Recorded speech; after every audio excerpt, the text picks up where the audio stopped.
മരണത്തെ ജയിച്ചുയർത്തെഴുന്നേറ്റ ദൈവപുത്രനായ യേശു ക്രിസ്തുവിൻ്റെ നിസ്തുല്യമായ നാമത്തിൽ ട്രൂത്ത് ഫൈറ്റേഴ്സിൻ്റെ എല്ലാ പ്രേക്ഷകർക്കും ഞങ്ങളുടെ സ്നേഹ വന്ദനങ്ങൾ.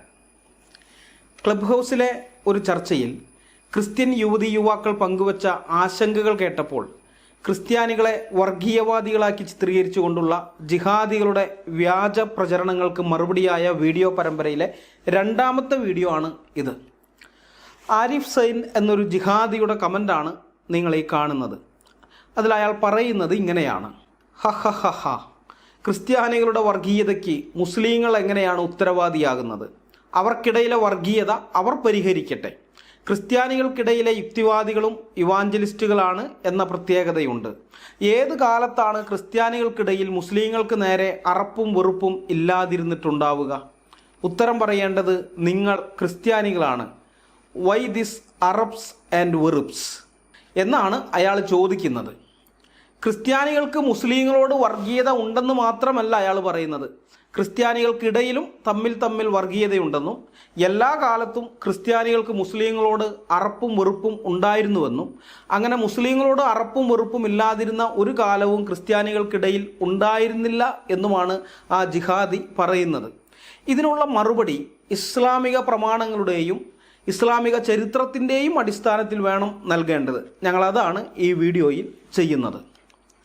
ഇസ്ലാം എന്ന മതത്തിനെ സാത്താൻ സൃഷ്ടിച്ചത് തന്നെ ആ മതത്തിൽ വിശ്വസിക്കുന്ന ഏതൊരാൾക്കും ക്രിസ്ത്യാനികളോട് അറപ്പും വെറുപ്പും ഉണ്ടാക്കാൻ വേണ്ടിയും ക്രിസ്ത്യാനികളെ കൊന്നുമുടിക്കാൻ വേണ്ടിയുമാണ് എന്ന് ഇസ്ലാമിക പ്രമാണങ്ങളും ഇസ്ലാമിക ചരിത്രവും പരിശോധിച്ചാൽ നമുക്ക് കാണാനായിട്ട് സാധിക്കും. ക്രിസ്ത്യാനികളുടെ പ്രമാണങ്ങളിൽ ആരെയും വെറുക്കാനോ കൊല്ലാനോ പഠിപ്പിക്കുന്നില്ല. അറപ്പോടെ മാറ്റി നിർത്തേണ്ട ആളുകളെക്കുറിച്ച് ക്രൈസ്തവരുടെ പ്രമാണമായ ബൈബിളിൽ പറയുന്നുണ്ട്. അത് ഏതെങ്കിലും ജാതിയിലോ മതത്തിലോ പെട്ട ആളുകളല്ല, മറിച്ച് ക്രിസ്ത്യാനികളെന്ന് തങ്ങളെ തന്നെ സ്വയം വിശേഷിപ്പിച്ചുകൊണ്ട് നടക്കുകയും ക്രൈസ്തവ വിശ്വാസത്തിന് നിരക്കാത്ത കാര്യങ്ങൾ ചെയ്യുകയും ചെയ്യുന്ന ആളുകളെക്കുറിച്ചാണ്, അഥവാ കപട വിശ്വാസികളെക്കുറിച്ചാണ് അങ്ങനെ പറഞ്ഞിരിക്കുന്നത്. കൊരിന്ത്യർക്ക് എഴുതിയ 1-ാം ലേഖനം 5-ാം അധ്യായം 9 മുതൽ 11 വരെയുള്ള വാക്യങ്ങളിൽ അനുഗ്രഹീതനായ പൗലോസ് അപ്പോസ്തലൻ പറഞ്ഞിരിക്കുന്നത് ഇപ്രകാരമാണ്: വ്യഭിചാരികളുമായി സമ്പർക്കമരുതെന്ന് മറ്റൊരു ലേഖനത്തിൽ ഞാൻ എഴുതിയിരുന്നല്ലോ. ലോകത്തിലെ വ്യഭിചാരികളെയും അത്യാഗ്രഹികളെയും കള്ളന്മാരെയും വിഗ്രഹാരാധകരെയും ഒന്നടങ്കമല്ല ഞാൻ വിവക്ഷിച്ചത്. അങ്ങനെ ആയിരുന്നെങ്കിൽ നിങ്ങൾ ലോകത്തിൽ നിന്ന് തന്നെ പുറത്തു പോകേണ്ടി വരുമായിരുന്നു. പ്രത്യുത സഹോദരൻ എന്ന് വിളിക്കപ്പെടുന്നവൻ അസാന്മാർഗിയോ അത്യാഗ്രഹിയോ വിഗ്രഹാരാധകനോ പരദൂഷകനോ മദ്യപനോ കള്ളനോ ആണെന്ന് കണ്ടാൽ അവനുമായി സംസർഗം പാടില്ലെന്നാണ് ഞാൻ എഴുതിയത്. അവനും ഒരുമിച്ച് ഭക്ഷണം കഴിക്കുക പോലും അരുത്. കൊരിന്ത്യർക്ക് എഴുതിയ 1-ാം ലേഖനം 5-ാം അധ്യായത്തിൻ്റെ 9 മുതൽ 11 വരെയുള്ള വാക്യങ്ങളാണ് ഞാൻ വായിച്ചത്. ഈ പ്രമാണത്തിൻ്റെ അടിസ്ഥാനത്തിൽ ഒരു ക്രിസ്ത്യാനിക്ക് ഏതെങ്കിലും മനുഷ്യരോട് എന്തെങ്കിലും തരത്തിലുള്ള ഒരു അകൽച്ച പ്രകടിപ്പിക്കേണ്ട സാഹചര്യം ഉണ്ടാവുകയാണെങ്കിൽ അത് മുസ്ലിങ്ങളും ഹിന്ദുക്കളും അടക്കമുള്ള ആ ക്രൈസ്തവരോടല്ല, മറിച്ച് ക്രിസ്ത്യാനി എന്ന് അവകാശപ്പെടുകയും എന്നാൽ ക്രിസ്തീയ മൂല്യങ്ങൾ ഒന്നും തന്നെ ജീവിതത്തിൽ പാലിക്കാതെ ദുർമാർഗങ്ങളിൽ കൂടി നടക്കുകയും ചെയ്യുന്ന ആളുകളോടാണ്. അങ്ങനെയുള്ളവരിൽ നിന്ന് അകന്നിരിക്കണം, അവരുമായി ഒരു ബന്ധവും പാടില്ല എന്നാണ് ബൈബിൾ പറയുന്നത്. ഈ കൽപ്പനയുടെ വില മനസ്സിലാക്കണമെങ്കിൽ നിങ്ങൾ ഇസ്ലാമിക പ്രമാണങ്ങളുമായി ഇതിനെ താരതമ്യം ചെയ്ത് നോക്കണം. 2 ഹദീസുകൾ ഞാൻ വായിക്കാം. അബൂഹുറൈറ നിവേദനം, നബി പറഞ്ഞു: ഒരു അടിമ ദുനിയാവിൽ വെച്ച് മറ്റൊരു അടിമയുടെ ന്യൂനതകൾ മറച്ചു വച്ചാൽ അന്ത്യദിനത്തിൽ വെച്ച് അള്ളാഹു അവൻ്റെ ന്യൂനതകളും മറച്ചു വയ്ക്കും. സ്വഹീഹ് മുസ്ലിം വോളിയം 3 ഭാഗം 45 ഹദീസ് നമ്പർ 72. ഇവിടെ അടിമ എന്ന് പറഞ്ഞിരിക്കുന്നത് മുസ്ലിമിനെയാണ്. ഒരു മുസൽമാൻ മറ്റൊരു മുസൽമാനെ ദുർമാർഗിയായി കണ്ടാൽ അവനിൽ നിന്ന് അകന്നു മാറുകയോ അവനെക്കുറിച്ച് മറ്റ് മുസ്ലിങ്ങൾക്ക് മുന്നറിയിപ്പ് കൊടുക്കുകയോ അല്ല ചെയ്യേണ്ടത്. പകരം അവൻ്റെ കൊള്ളരുതായ്മ മറച്ചു വയ്ക്കാനാണ് മുഹമ്മദ് മുസ്ലിങ്ങളെ പഠിപ്പിച്ചിരിക്കുന്നത്. അടുത്ത ഹദീസ് നോക്കാം. അബൂഹുറൈറ നിവേദനം, നബി പറഞ്ഞു: പരദൂഷണം എന്തെന്ന് നിങ്ങൾക്കറിയുമോ? അവർ പറഞ്ഞു: അള്ളാഹുവും റസൂലുമാണ് നന്നായി അറിയുന്നവർ. നബി പറഞ്ഞു: നിന്റെ സഹോദരനെക്കുറിച്ച് അവൻ ഇഷ്ടപ്പെടാത്തത് പറയുക.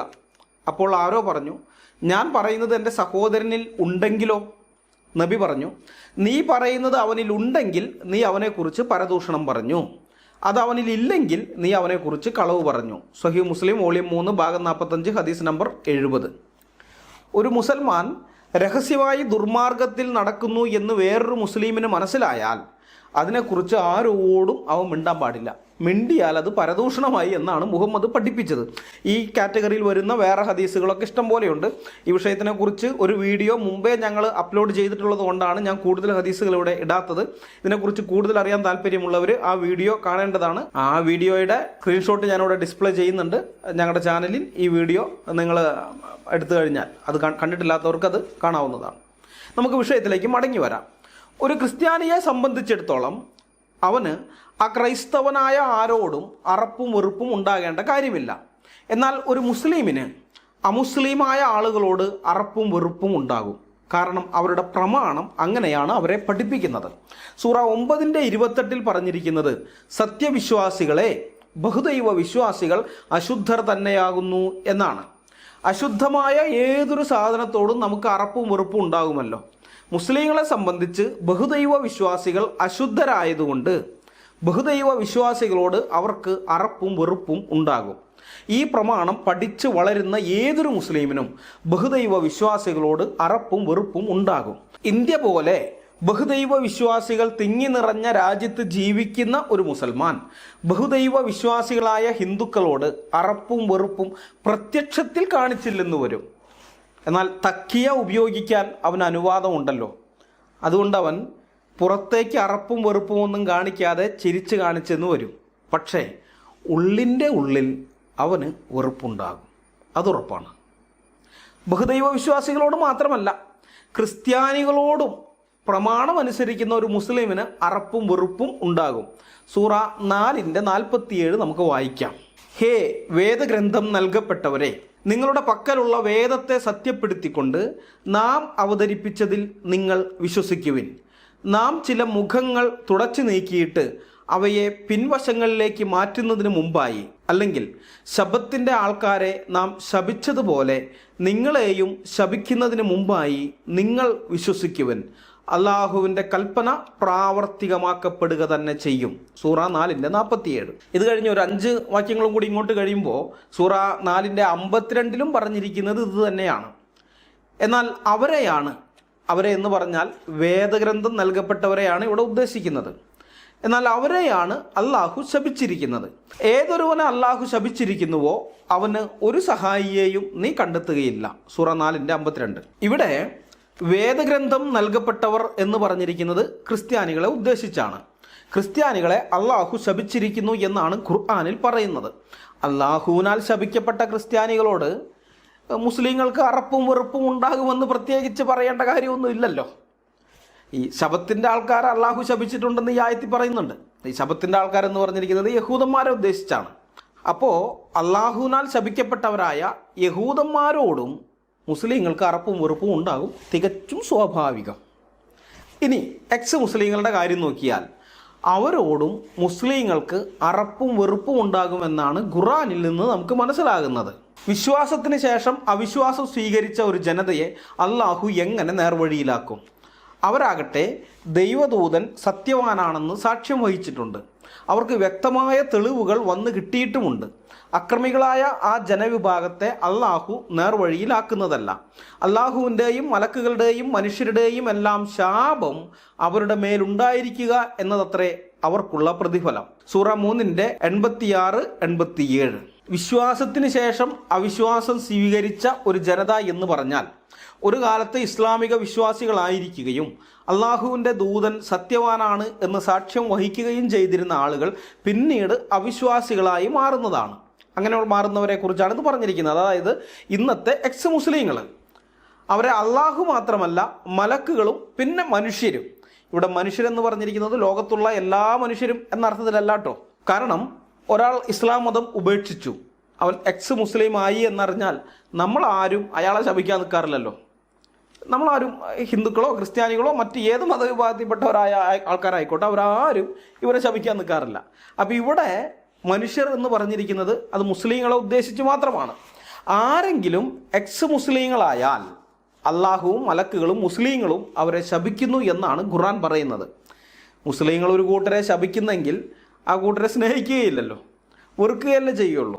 അറപ്പും വെറുപ്പും ഉള്ളത് കൊണ്ടാണല്ലോ അവരെ ശപിക്കുന്നത് തന്നെ. അപ്പോൾ ബഹുദൈവാരാധികളോട്, ക്രിസ്ത്യാനികളോട്, യഹൂദന്മാരോട്, പിന്നെ ഇസ്ലാം മതം ഉപേക്ഷിച്ചവരോടൊക്കെ മുസ്ലിങ്ങൾക്ക് അറപ്പും വെറുപ്പുമാണ്. എന്നിട്ടും ഇവന്മാർ നമ്മളോട് ചോദിക്കുകയാണ് വൈ ദിസ് അറപ്സ് ആൻഡ് വെറുപ്സ് എന്ന്. പിന്നെ അത് കഴിഞ്ഞിട്ട് ഈ ആരിഫ് സൈൻ എന്ന ജിഹാദി പറഞ്ഞത് നമ്മൾ കണ്ടല്ലോ, ക്രിസ്ത്യാനികൾക്കിടയിൽ തമ്മിൽ പ്രശ്നങ്ങളുണ്ടെന്ന്. ശരിയാണ്, ക്രിസ്ത്യാനികൾക്കിടയിൽ തമ്മിൽ പ്രശ്നങ്ങളുണ്ട്, ഞങ്ങളത് നിഷേധിക്കുന്നില്ല. ഞങ്ങളുടെ കർത്താവായ യേശു ക്രിസ്തു ക്രൂശിക്കപ്പെടുന്നതിൻ്റെ തലേ രാത്രിയിൽ മാളിക മുറിയിൽ വെച്ച് ഇസ്കരിയത്തോ യൂദ ഒഴികെയുള്ള ശിഷ്യന്മാരോട് പ്രസംഗിക്കുമ്പോൾ ഒരു കൽപ്പന അവർക്ക് കൊടുക്കുന്നുണ്ട്. അത് അവർക്ക് മാത്രമുള്ള കൽപ്പനയല്ല, ക്രിസ്തുവിൽ വിശ്വസിക്കുന്ന എല്ലാ മനുഷ്യർക്കും, ഇത്രയും നൂറ്റാണ്ടുകളായി വിശ്വസിച്ച് വരുന്ന എല്ലാ മനുഷ്യർക്കുമുള്ള കൽപ്പനയാണ്. അത് ഞാൻ വായിക്കാം.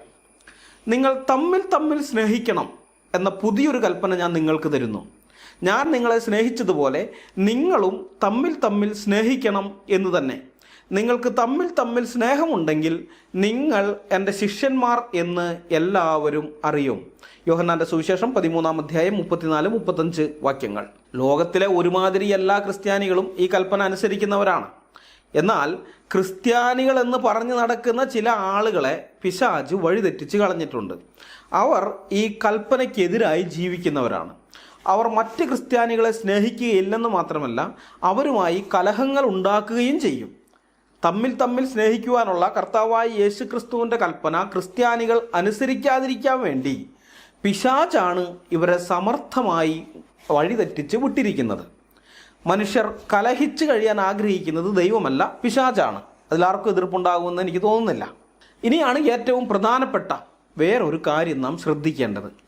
തമ്മിൽ സ്നേഹിക്കണം എന്ന കൽപ്പന ലഭിച്ച ക്രിസ്ത്യാനികൾക്കിടയിൽ വിദ്വേഷവും കലഹവും മറ്റ് പ്രശ്നങ്ങളും ഉണ്ടാക്കുന്ന ആ പിശാച് ആരാണെന്ന് നിങ്ങൾക്കറിയാമോ?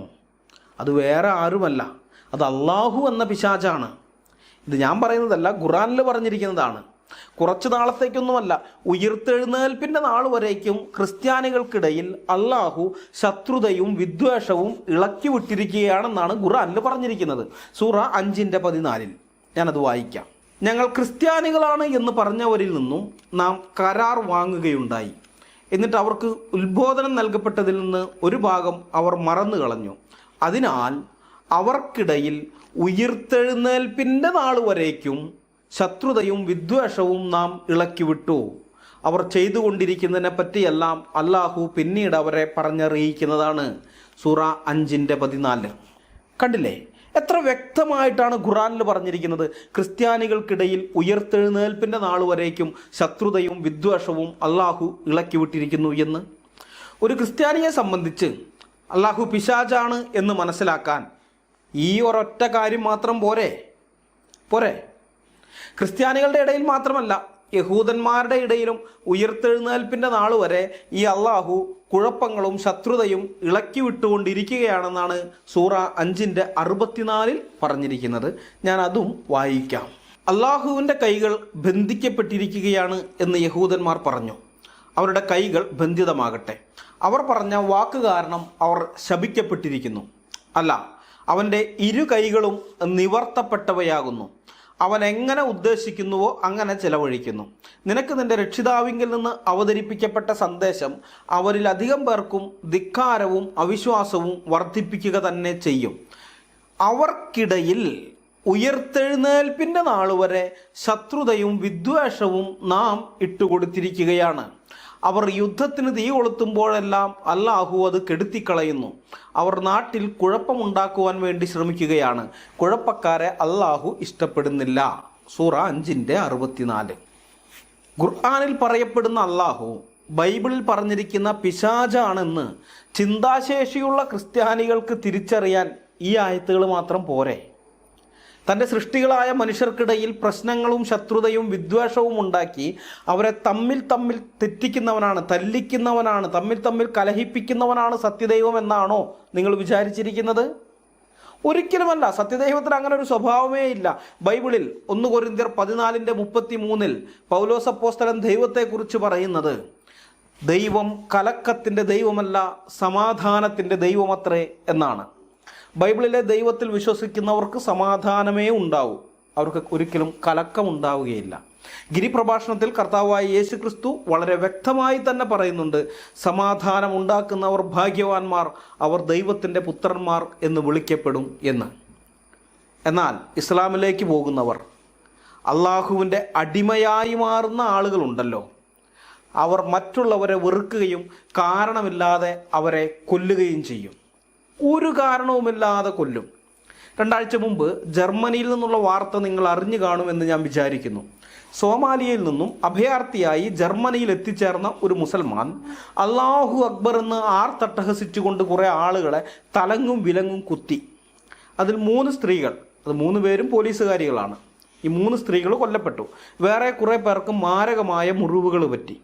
അഭയം കൊടുത്ത നാട്ടിൽ ചെന്ന് അവിടെയുള്ളവരുടെ നികുതി പണം കൊണ്ട് ഭക്ഷണവും താമസവും ഒക്കെ സൗജന്യമായി ലഭിച്ചിട്ടും യാതൊരു നന്ദിയുമില്ലാതെ അവരെ കുത്തിക്കൊല്ലുവാൻ ആ മുസ്ലിമിന് കഴിഞ്ഞത് എന്തുകൊണ്ടാണ് എന്ന് ചോദിച്ചാൽ അതിനുത്തരം നാം മുകളിൽ കണ്ട ഖുർആൻ വാക്യങ്ങളാണ്. അള്ളാഹു ക്രിസ്ത്യാനികളെയും യഹൂദന്മാരെയും ബഹുദൈവ വിശ്വാസികളെയും ഒക്കെ ശപിച്ചിരിക്കുന്നു. അതുകൊണ്ട് അവരെയൊക്കെ ഓരോ മുസ്ലിമും വെറുക്കുന്നു, ഉള്ളിൻ്റെ ഉള്ളിൽ വെറുക്കുന്നു. ചിലർ ആ വെറുപ്പ് മനസ്സിൽ സൂക്ഷിക്കുമ്പോൾ ഇവനെപ്പോലെയുള്ളവർ ആ വെറുപ്പ് പുറത്തേക്ക് പ്രകടിപ്പിക്കുന്നു. എന്നിട്ട് കത്തിയുമായി ഇറങ്ങി വഴിയിൽ കാണുന്ന ക്രിസ്ത്യാനികളായിരിക്കുന്ന അല്ലെങ്കിൽ അമുസ്ലിങ്ങളായ ആളുകളെയൊക്കെ കുത്തിക്കൊല്ലാൻ ശ്രമിക്കുകയാണ്.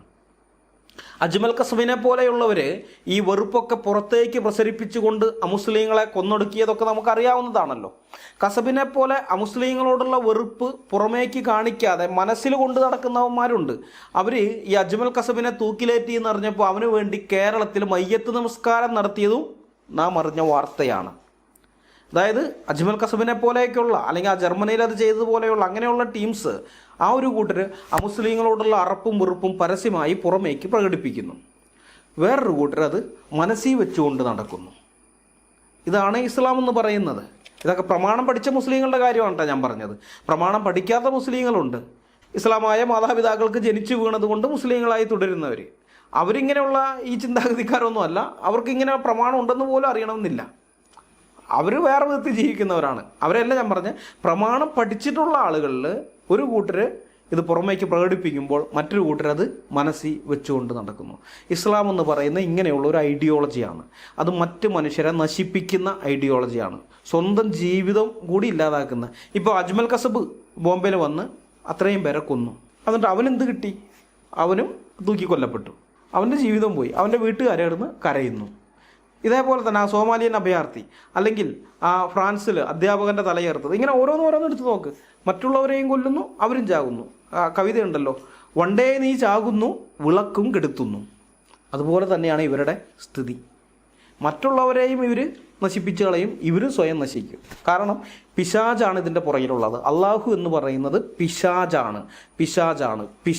ആവർത്തിച്ച് പറയട്ടെ, മനുഷ്യരുടെ ജീവിതം നരകതുല്യമാക്കാൻ ആഗ്രഹിക്കുന്ന, മനുഷ്യരെ നരകത്തിലേക്ക് കൂട്ടിക്കൊണ്ടുപോകാൻ ആഗ്രഹിക്കുന്ന പിശാചാണ് ഈ അള്ളാഹു എന്ന പേരിൽ വെളിപ്പെട്ടിരിക്കുന്നത്. അത് നമ്മൾ മനസ്സിലാക്കണം. ഏതായാലും നമുക്ക് വിഷയത്തിലേക്ക് മടങ്ങി വരാം. അമുസ്ലിങ്ങൾക്ക് നേരെയുള്ള അള്ളാഹുവിൻ്റെ ഈ ശാപങ്ങളുണ്ടല്ലോ, അത് ഈ ഭൂമിയിലെ ജീവിതത്തിൽ മാത്രമുള്ള കാര്യമാണ്. മരിച്ചാലെങ്കിലും ഈ ശാപത്തിൽ നിന്നും കുഴപ്പങ്ങളിൽ നിന്നും രക്ഷപ്പെടാമെന്ന് വിചാരിക്കേണ്ട. ഉയിർത്തെഴുന്നേൽപ്പ് നാളിലും ഈ ശാപം അവരോടുകൂടെ ഉണ്ടായിരിക്കുമെന്നാണ് ഖുർആൻ പറയുന്നത്. ഞാൻ പറയുന്നതല്ല, ഖുർആൻ പറയുന്നത്. ഞാൻ വായിക്കാം. ഈ ലോകത്തും ഉയിർത്തെഴുന്നേൽപ്പിൻ്റെ നാളിലും ശാപം അവരുടെ പിന്നാലെ അയക്കപ്പെട്ടിരിക്കുന്നു. അവർക്ക് നൽകപ്പെട്ട ആ സമ്മാനം എത്ര ചീത്ത. സൂറ 11:99. ഈ ലോകത്ത് ശാപമാണ്, ഉയർത്തെഴുന്നേൽപ്പിൻ്റെ നാളിലും ശാപമുണ്ട്. ഇനി സൂറ 48:6. അള്ളാഹുവെ പറ്റി തെറ്റായ ധാരണ വെച്ച് പുലർത്തുന്ന കപടവിശ്വാസികളെയും കപടവിശ്വാസിനികളെയും ബഹുദൈവ വിശ്വാസിനികളെയും ശിക്ഷിക്കുവാൻ വേണ്ടിയുമാണ് അത്. അവരുടെ മേൽ തിന്മയുടെ വലയമുണ്ട്. അള്ളാഹു അവരുടെ നേരെ കോപിക്കുകയും അവരെ ശപിക്കുകയും അവർക്ക് വേണ്ടി നരകം ഒരുക്കി വയ്ക്കുകയും ചെയ്തിരിക്കുന്നു. ചെന്നു ചേരാനുള്ള ആ സ്ഥലം എത്ര മോശം. അപ്പോൾ പറയുന്നത് കേട്ടോ, അള്ളാഹു അവരുടെ നേരെ കോപിക്കുന്നു, അവരെ ശപിക്കുന്നു, അവർക്ക് വേണ്ടി നരകം ഒരുക്കി വയ്ക്കുകയും ചെയ്തിരിക്കുന്നു. അപ്പം ഇങ്ങനെ ജീവിച്ചിരിക്കുന്ന കാലത്തും മരിച്ചു കഴിഞ്ഞാലും പിന്നെ മരണത്തിൽ നിന്ന് അന്ത്യനാളിൽ ഉയർത്തെഴുന്നേറ്റ് വന്നാലും അള്ളാഹുവിൻ്റെ ശാപം ഇവരെ വിട്ടു പോവുകയില്ല എന്നാണ് ഖുർആനിൽ പറഞ്ഞിരിക്കുന്നത്. എന്നാൽ ഇതൊക്കെ എന്ത് എന്നാണ് ഖുർആൻ കൂടുതൽ വായിക്കുമ്പോൾ നമുക്ക് മനസ്സിലാവുക. കാരണം അൺസഹിക്കബിളായ കാര്യം പുറകെ വരുന്നുണ്ട്. അള്ളാഹു യഹൂദന്മാരെ ശപിച്ച് കുരങ്ങന്മാരും പന്നികളും ആക്കി തീർത്തിരിക്കുകയാണത്രേ. ചില ആയത്തുകൾ നമുക്ക് നോക്കാം. നിങ്ങളിൽ നിന്ന് സബത്ത്, അതായത് ശബത്ത്, യഹൂദന്മാരുടെ ശബത്തിനെയാണ് ഉദ്ദേശിക്കുന്നത്. നിങ്ങളിൽ നിന്ന് ശബത്ത് ദിനത്തിൽ അതിക്രമം കാണിച്ചവരെ പറ്റി നിങ്ങൾ അറിഞ്ഞിട്ടുണ്ടല്ലോ. അപ്പോൾ നാം അവരോട് പറഞ്ഞു, നിങ്ങൾ നിന്ദ്യരായ കുരങ്ങന്മാരായി തീരുക. സൂറ 2:65. അള്ളാഹു യഹൂദന്മാരെ ശപിച്ച് അവരോട് കുരങ്ങന്മാരാകാൻ പറഞ്ഞു. അതോടെ അവരെല്ലാം കുരങ്ങന്മാരായി. ഇതൊരിടത്ത് മാത്രമല്ല പറഞ്ഞിരിക്കുന്നത്, വേറെ ചിലയിടങ്ങളിൽ കൂടി പറയുന്നുണ്ട്. സൂറ 5:60 നോക്കാം. പറയുക, എന്നാൽ അള്ളാഹുവിൻ്റെ അടുക്കൽ അതിനേക്കാൾ മോശമായ പ്രതിഫലമുള്ളവരെ പറ്റി ഞാൻ നിങ്ങൾക്ക് അറിയിച്ചു തരട്ടെയോ? ഏതൊരു വിഭാഗത്തെ അള്ളാഹു ശപിക്കുകയും അവരോട് അവൻ കോപിക്കുകയും ചെയ്തുവോ, ഏത് വിഭാഗത്തിൽപ്പെട്ടവരെ അള്ളാഹു കുരങ്ങുകളും പന്നികളുമാക്കി തീർത്തുവോ, ഏതൊരു വിഭാഗം ദുർമൂർത്തികളെ ആരാധിച്ചുവോ, അവരത്ര ഏറ്റവും മോശമായ സ്ഥാനമുള്ളവരും നേർമാർഗത്തിൽ നിന്ന് ഏറെ പിഴച്ചുപോയവരും. സൂറ 5:60. ഇനി സൂറ 7:166 നോക്കാം. അങ്ങനെ അവരോട് വിലക്കപ്പെട്ടതിൻ്റെ കാര്യത്തിലെല്ലാം അവർ ധിക്കാരം പ്രവർത്തിച്ചപ്പോൾ നാം അവരോട് പറഞ്ഞു, നിങ്ങൾ നിന്ദ്യന്മാരായ കുരങ്ങന്മാരായി കൊള്ളുക. സൂറ 7:166. കോമഡി നോക്കണേ. ഒരു കൂട്ടർ പറയുന്നു കുരങ്ങിൽ നിന്ന് മനുഷ്യരുണ്ടായി എന്ന്. കുരങ്ങ് എന്നിപ്പോൾ നേരിട്ട് പറയില്ല, പൊതുപൂർവികൻ എന്നൊക്കെ മയപ്പെടുത്തിയാണ് പറയുക. ആരാണ് ഈ പൊതുപൂർവികൻ എന്ന് ചോദിച്ചാൽ അവർക്ക് ഉത്തരവൊന്നുമില്ല. ഏതായാലും അതങ്ങനെ ഇരിക്കട്ടെ. അപ്പോൾ കുരങ്ങിൽ നിന്ന് മനുഷ്യരുണ്ടായി എന്ന് പറയുന്ന ഒരു കൂട്ടർ. എന്നാൽ ഖുർആൻ പറയുന്നത് എന്താണ്? മനുഷ്യരിൽ നിന്ന് കുരങ്ങുണ്ടായി എന്ന്. അല്ലാഹു യഹൂദന്മാരെ ശപിച്ചപ്പോൾ അവർ കുരങ്ങുകളായി മാറിയത്രേ. ഇതെന്തോന്ന് റിവേഴ്സ് എവല്യൂഷനോ? അറിയാഞ്ഞിട്ട് ചോദിക്കുകയാണ്, റിവേഴ്സ് എവല്യൂഷനോ? ഇനി ഹദീസ് പരിശോധിച്ചാൽ കുരങ്ങും പന്നികളും മാത്രമല്ല എലികളും ഉണ്ടായത് അള്ളാഹു യഹൂദികളെ ശപിച്ചിട്ടാണെന്നാണ് പറയുന്നത്. ഹദീസ് ഞാൻ വായിക്കാം. അബൂ ഹുറൈറ നിവേദനം. നബി പറഞ്ഞു, ഇസ്രായേൽ സന്തതികളിൽപ്പെട്ട ഒരു വിഭാഗം കൈവിട്ടു പോയിട്ടുണ്ട്. അവർ എന്ത് ചെയ്തു എന്നറിയില്ല. അവരെ എലികളായിട്ടല്ലാതെ ഞാൻ കാണുന്നില്ല. നിങ്ങൾ കാണുന്നില്ലേ? അവയ്ക്ക് ഒട്ടകത്തിൻ്റെ പാല് വെച്ച് കൊടുത്താൽ അവ അത് കുടിക്കുകയില്ല, ആടിൻ്റെ പാല് വെച്ച് കൊടുത്താൽ അവ കുടിക്കുകയും ചെയ്യും. അബൂ ഹുറൈറ പറയുകയാണ്, ഞാൻ ഈ ഹദീസ് കഅബിനോട് പറഞ്ഞു. അപ്പോൾ അദ്ദേഹം ചോദിച്ചു, താങ്കൾ ഇത് അള്ളാഹുവിൻ്റെ റസൂലിൻ്റെ അടുക്കൽ നിന്നും കേട്ടിരുന്നുവോ? ഞാൻ പറഞ്ഞു, അതെ. അദ്ദേഹം ഇത് പല പ്രാവശ്യം പറഞ്ഞിട്ടുണ്ട്. ഞാൻ പറഞ്ഞു, അല്ലാതെ ഞാൻ തൗറാത്ത് പാരായണം ചെയ്യുമോ? സ്വഹീഹ് മുസ്ലിം വാല്യം 3 ഭാഗം 53 ഹദീസ് നമ്പർ 61. ഒട്ടകത്തിൻ്റെ പാലിനെ കുറിച്ചും ആടിൻ്റെ പാലിനെ കുറിച്ചും പറഞ്ഞിരിക്കുന്നത് എന്താണെന്ന് മനസ്സിലായോ? ന്യായപ്രമാണം അനുസരിച്ച് യഹൂദന്മാർക്ക് ഒട്ടകമാംസം നിഷിദ്ധമാണ്. ഒട്ടകത്തിൻ്റെ ഇറച്ചിയോ ഒട്ടകത്തിൻ്റെ പാലോ ഒന്നും അവർക്ക് കുടിക്കാൻ പാടില്ല. എന്നാൽ ആട്ടിറച്ചിയോ ആട്ടിൻ പാലോ നിഷിദ്ധമല്ല, അത് കഴിക്കാം. ഒട്ടകപ്പാലുണ്ടായിരുന്ന പാത്രം തുറന്നു വെച്ച സമയത്ത് എലികൾ അവിടെ ചുറ്റിപ്പറ്റി നടക്കുന്നുണ്ടായിരിക്കും. അവ ഈ പാല് കുടിക്കുന്നത് മുഹമ്മദ് കണ്ടിട്ടില്ല. ചിലപ്പോൾ അവറ്റകൾക്ക് വിശപ്പ് ആ സമയത്ത് ഉണ്ടായിട്ടുണ്ടാവില്ല, അല്ലെങ്കിൽ ദാഹമൊന്നും ഉണ്ടായിട്ടുണ്ടാവില്ല, അതുകൊണ്ട് കഴിക്കാതെ പോയതായിരിക്കാം. അങ്ങനെ എന്തെങ്കിലും ആയിരിക്കാം, നമുക്കറിയില്ല. എന്തായാലും അവ ഒട്ടകപ്പാൽ കുടിക്കുന്നത് മുഹമ്മദ് കണ്ടില്ല. എന്നാൽ പിന്നീട് ആട്ടിൻപാലുള്ള പാത്രം തുറന്നു വെച്ച സമയത്ത് ഈ എലികൾ വന്ന് ആട്ടിൻപാൽ കുടിക്കുന്നത് മുഹമ്മദ് കാണുകയും ചെയ്തിട്ടുണ്ട്.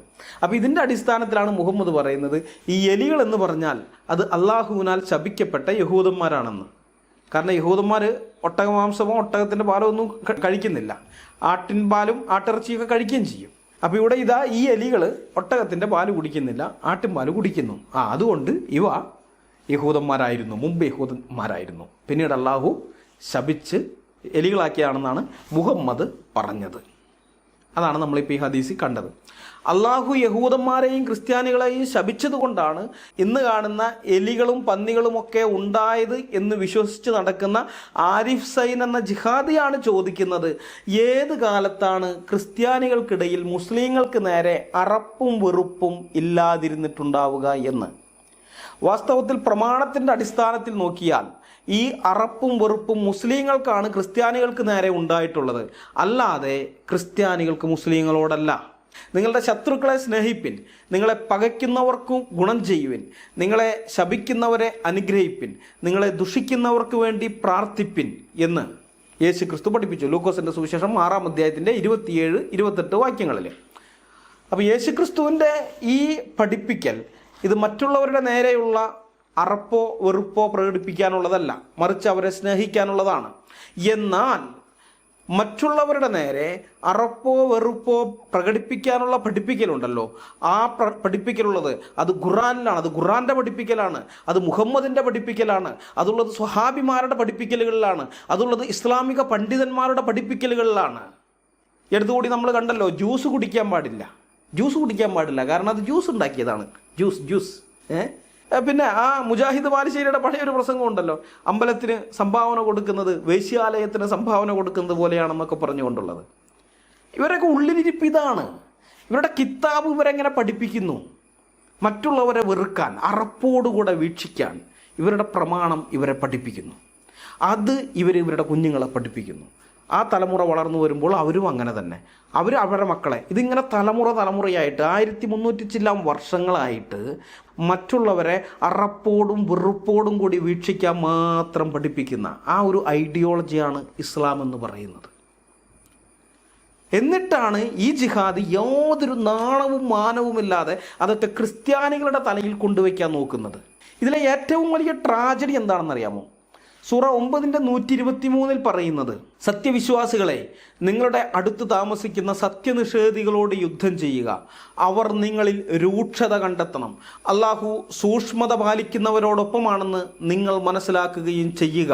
സൂറ 9:123. ഇതാണ് ഖുർആനിൽ പറഞ്ഞിരിക്കുന്നത്.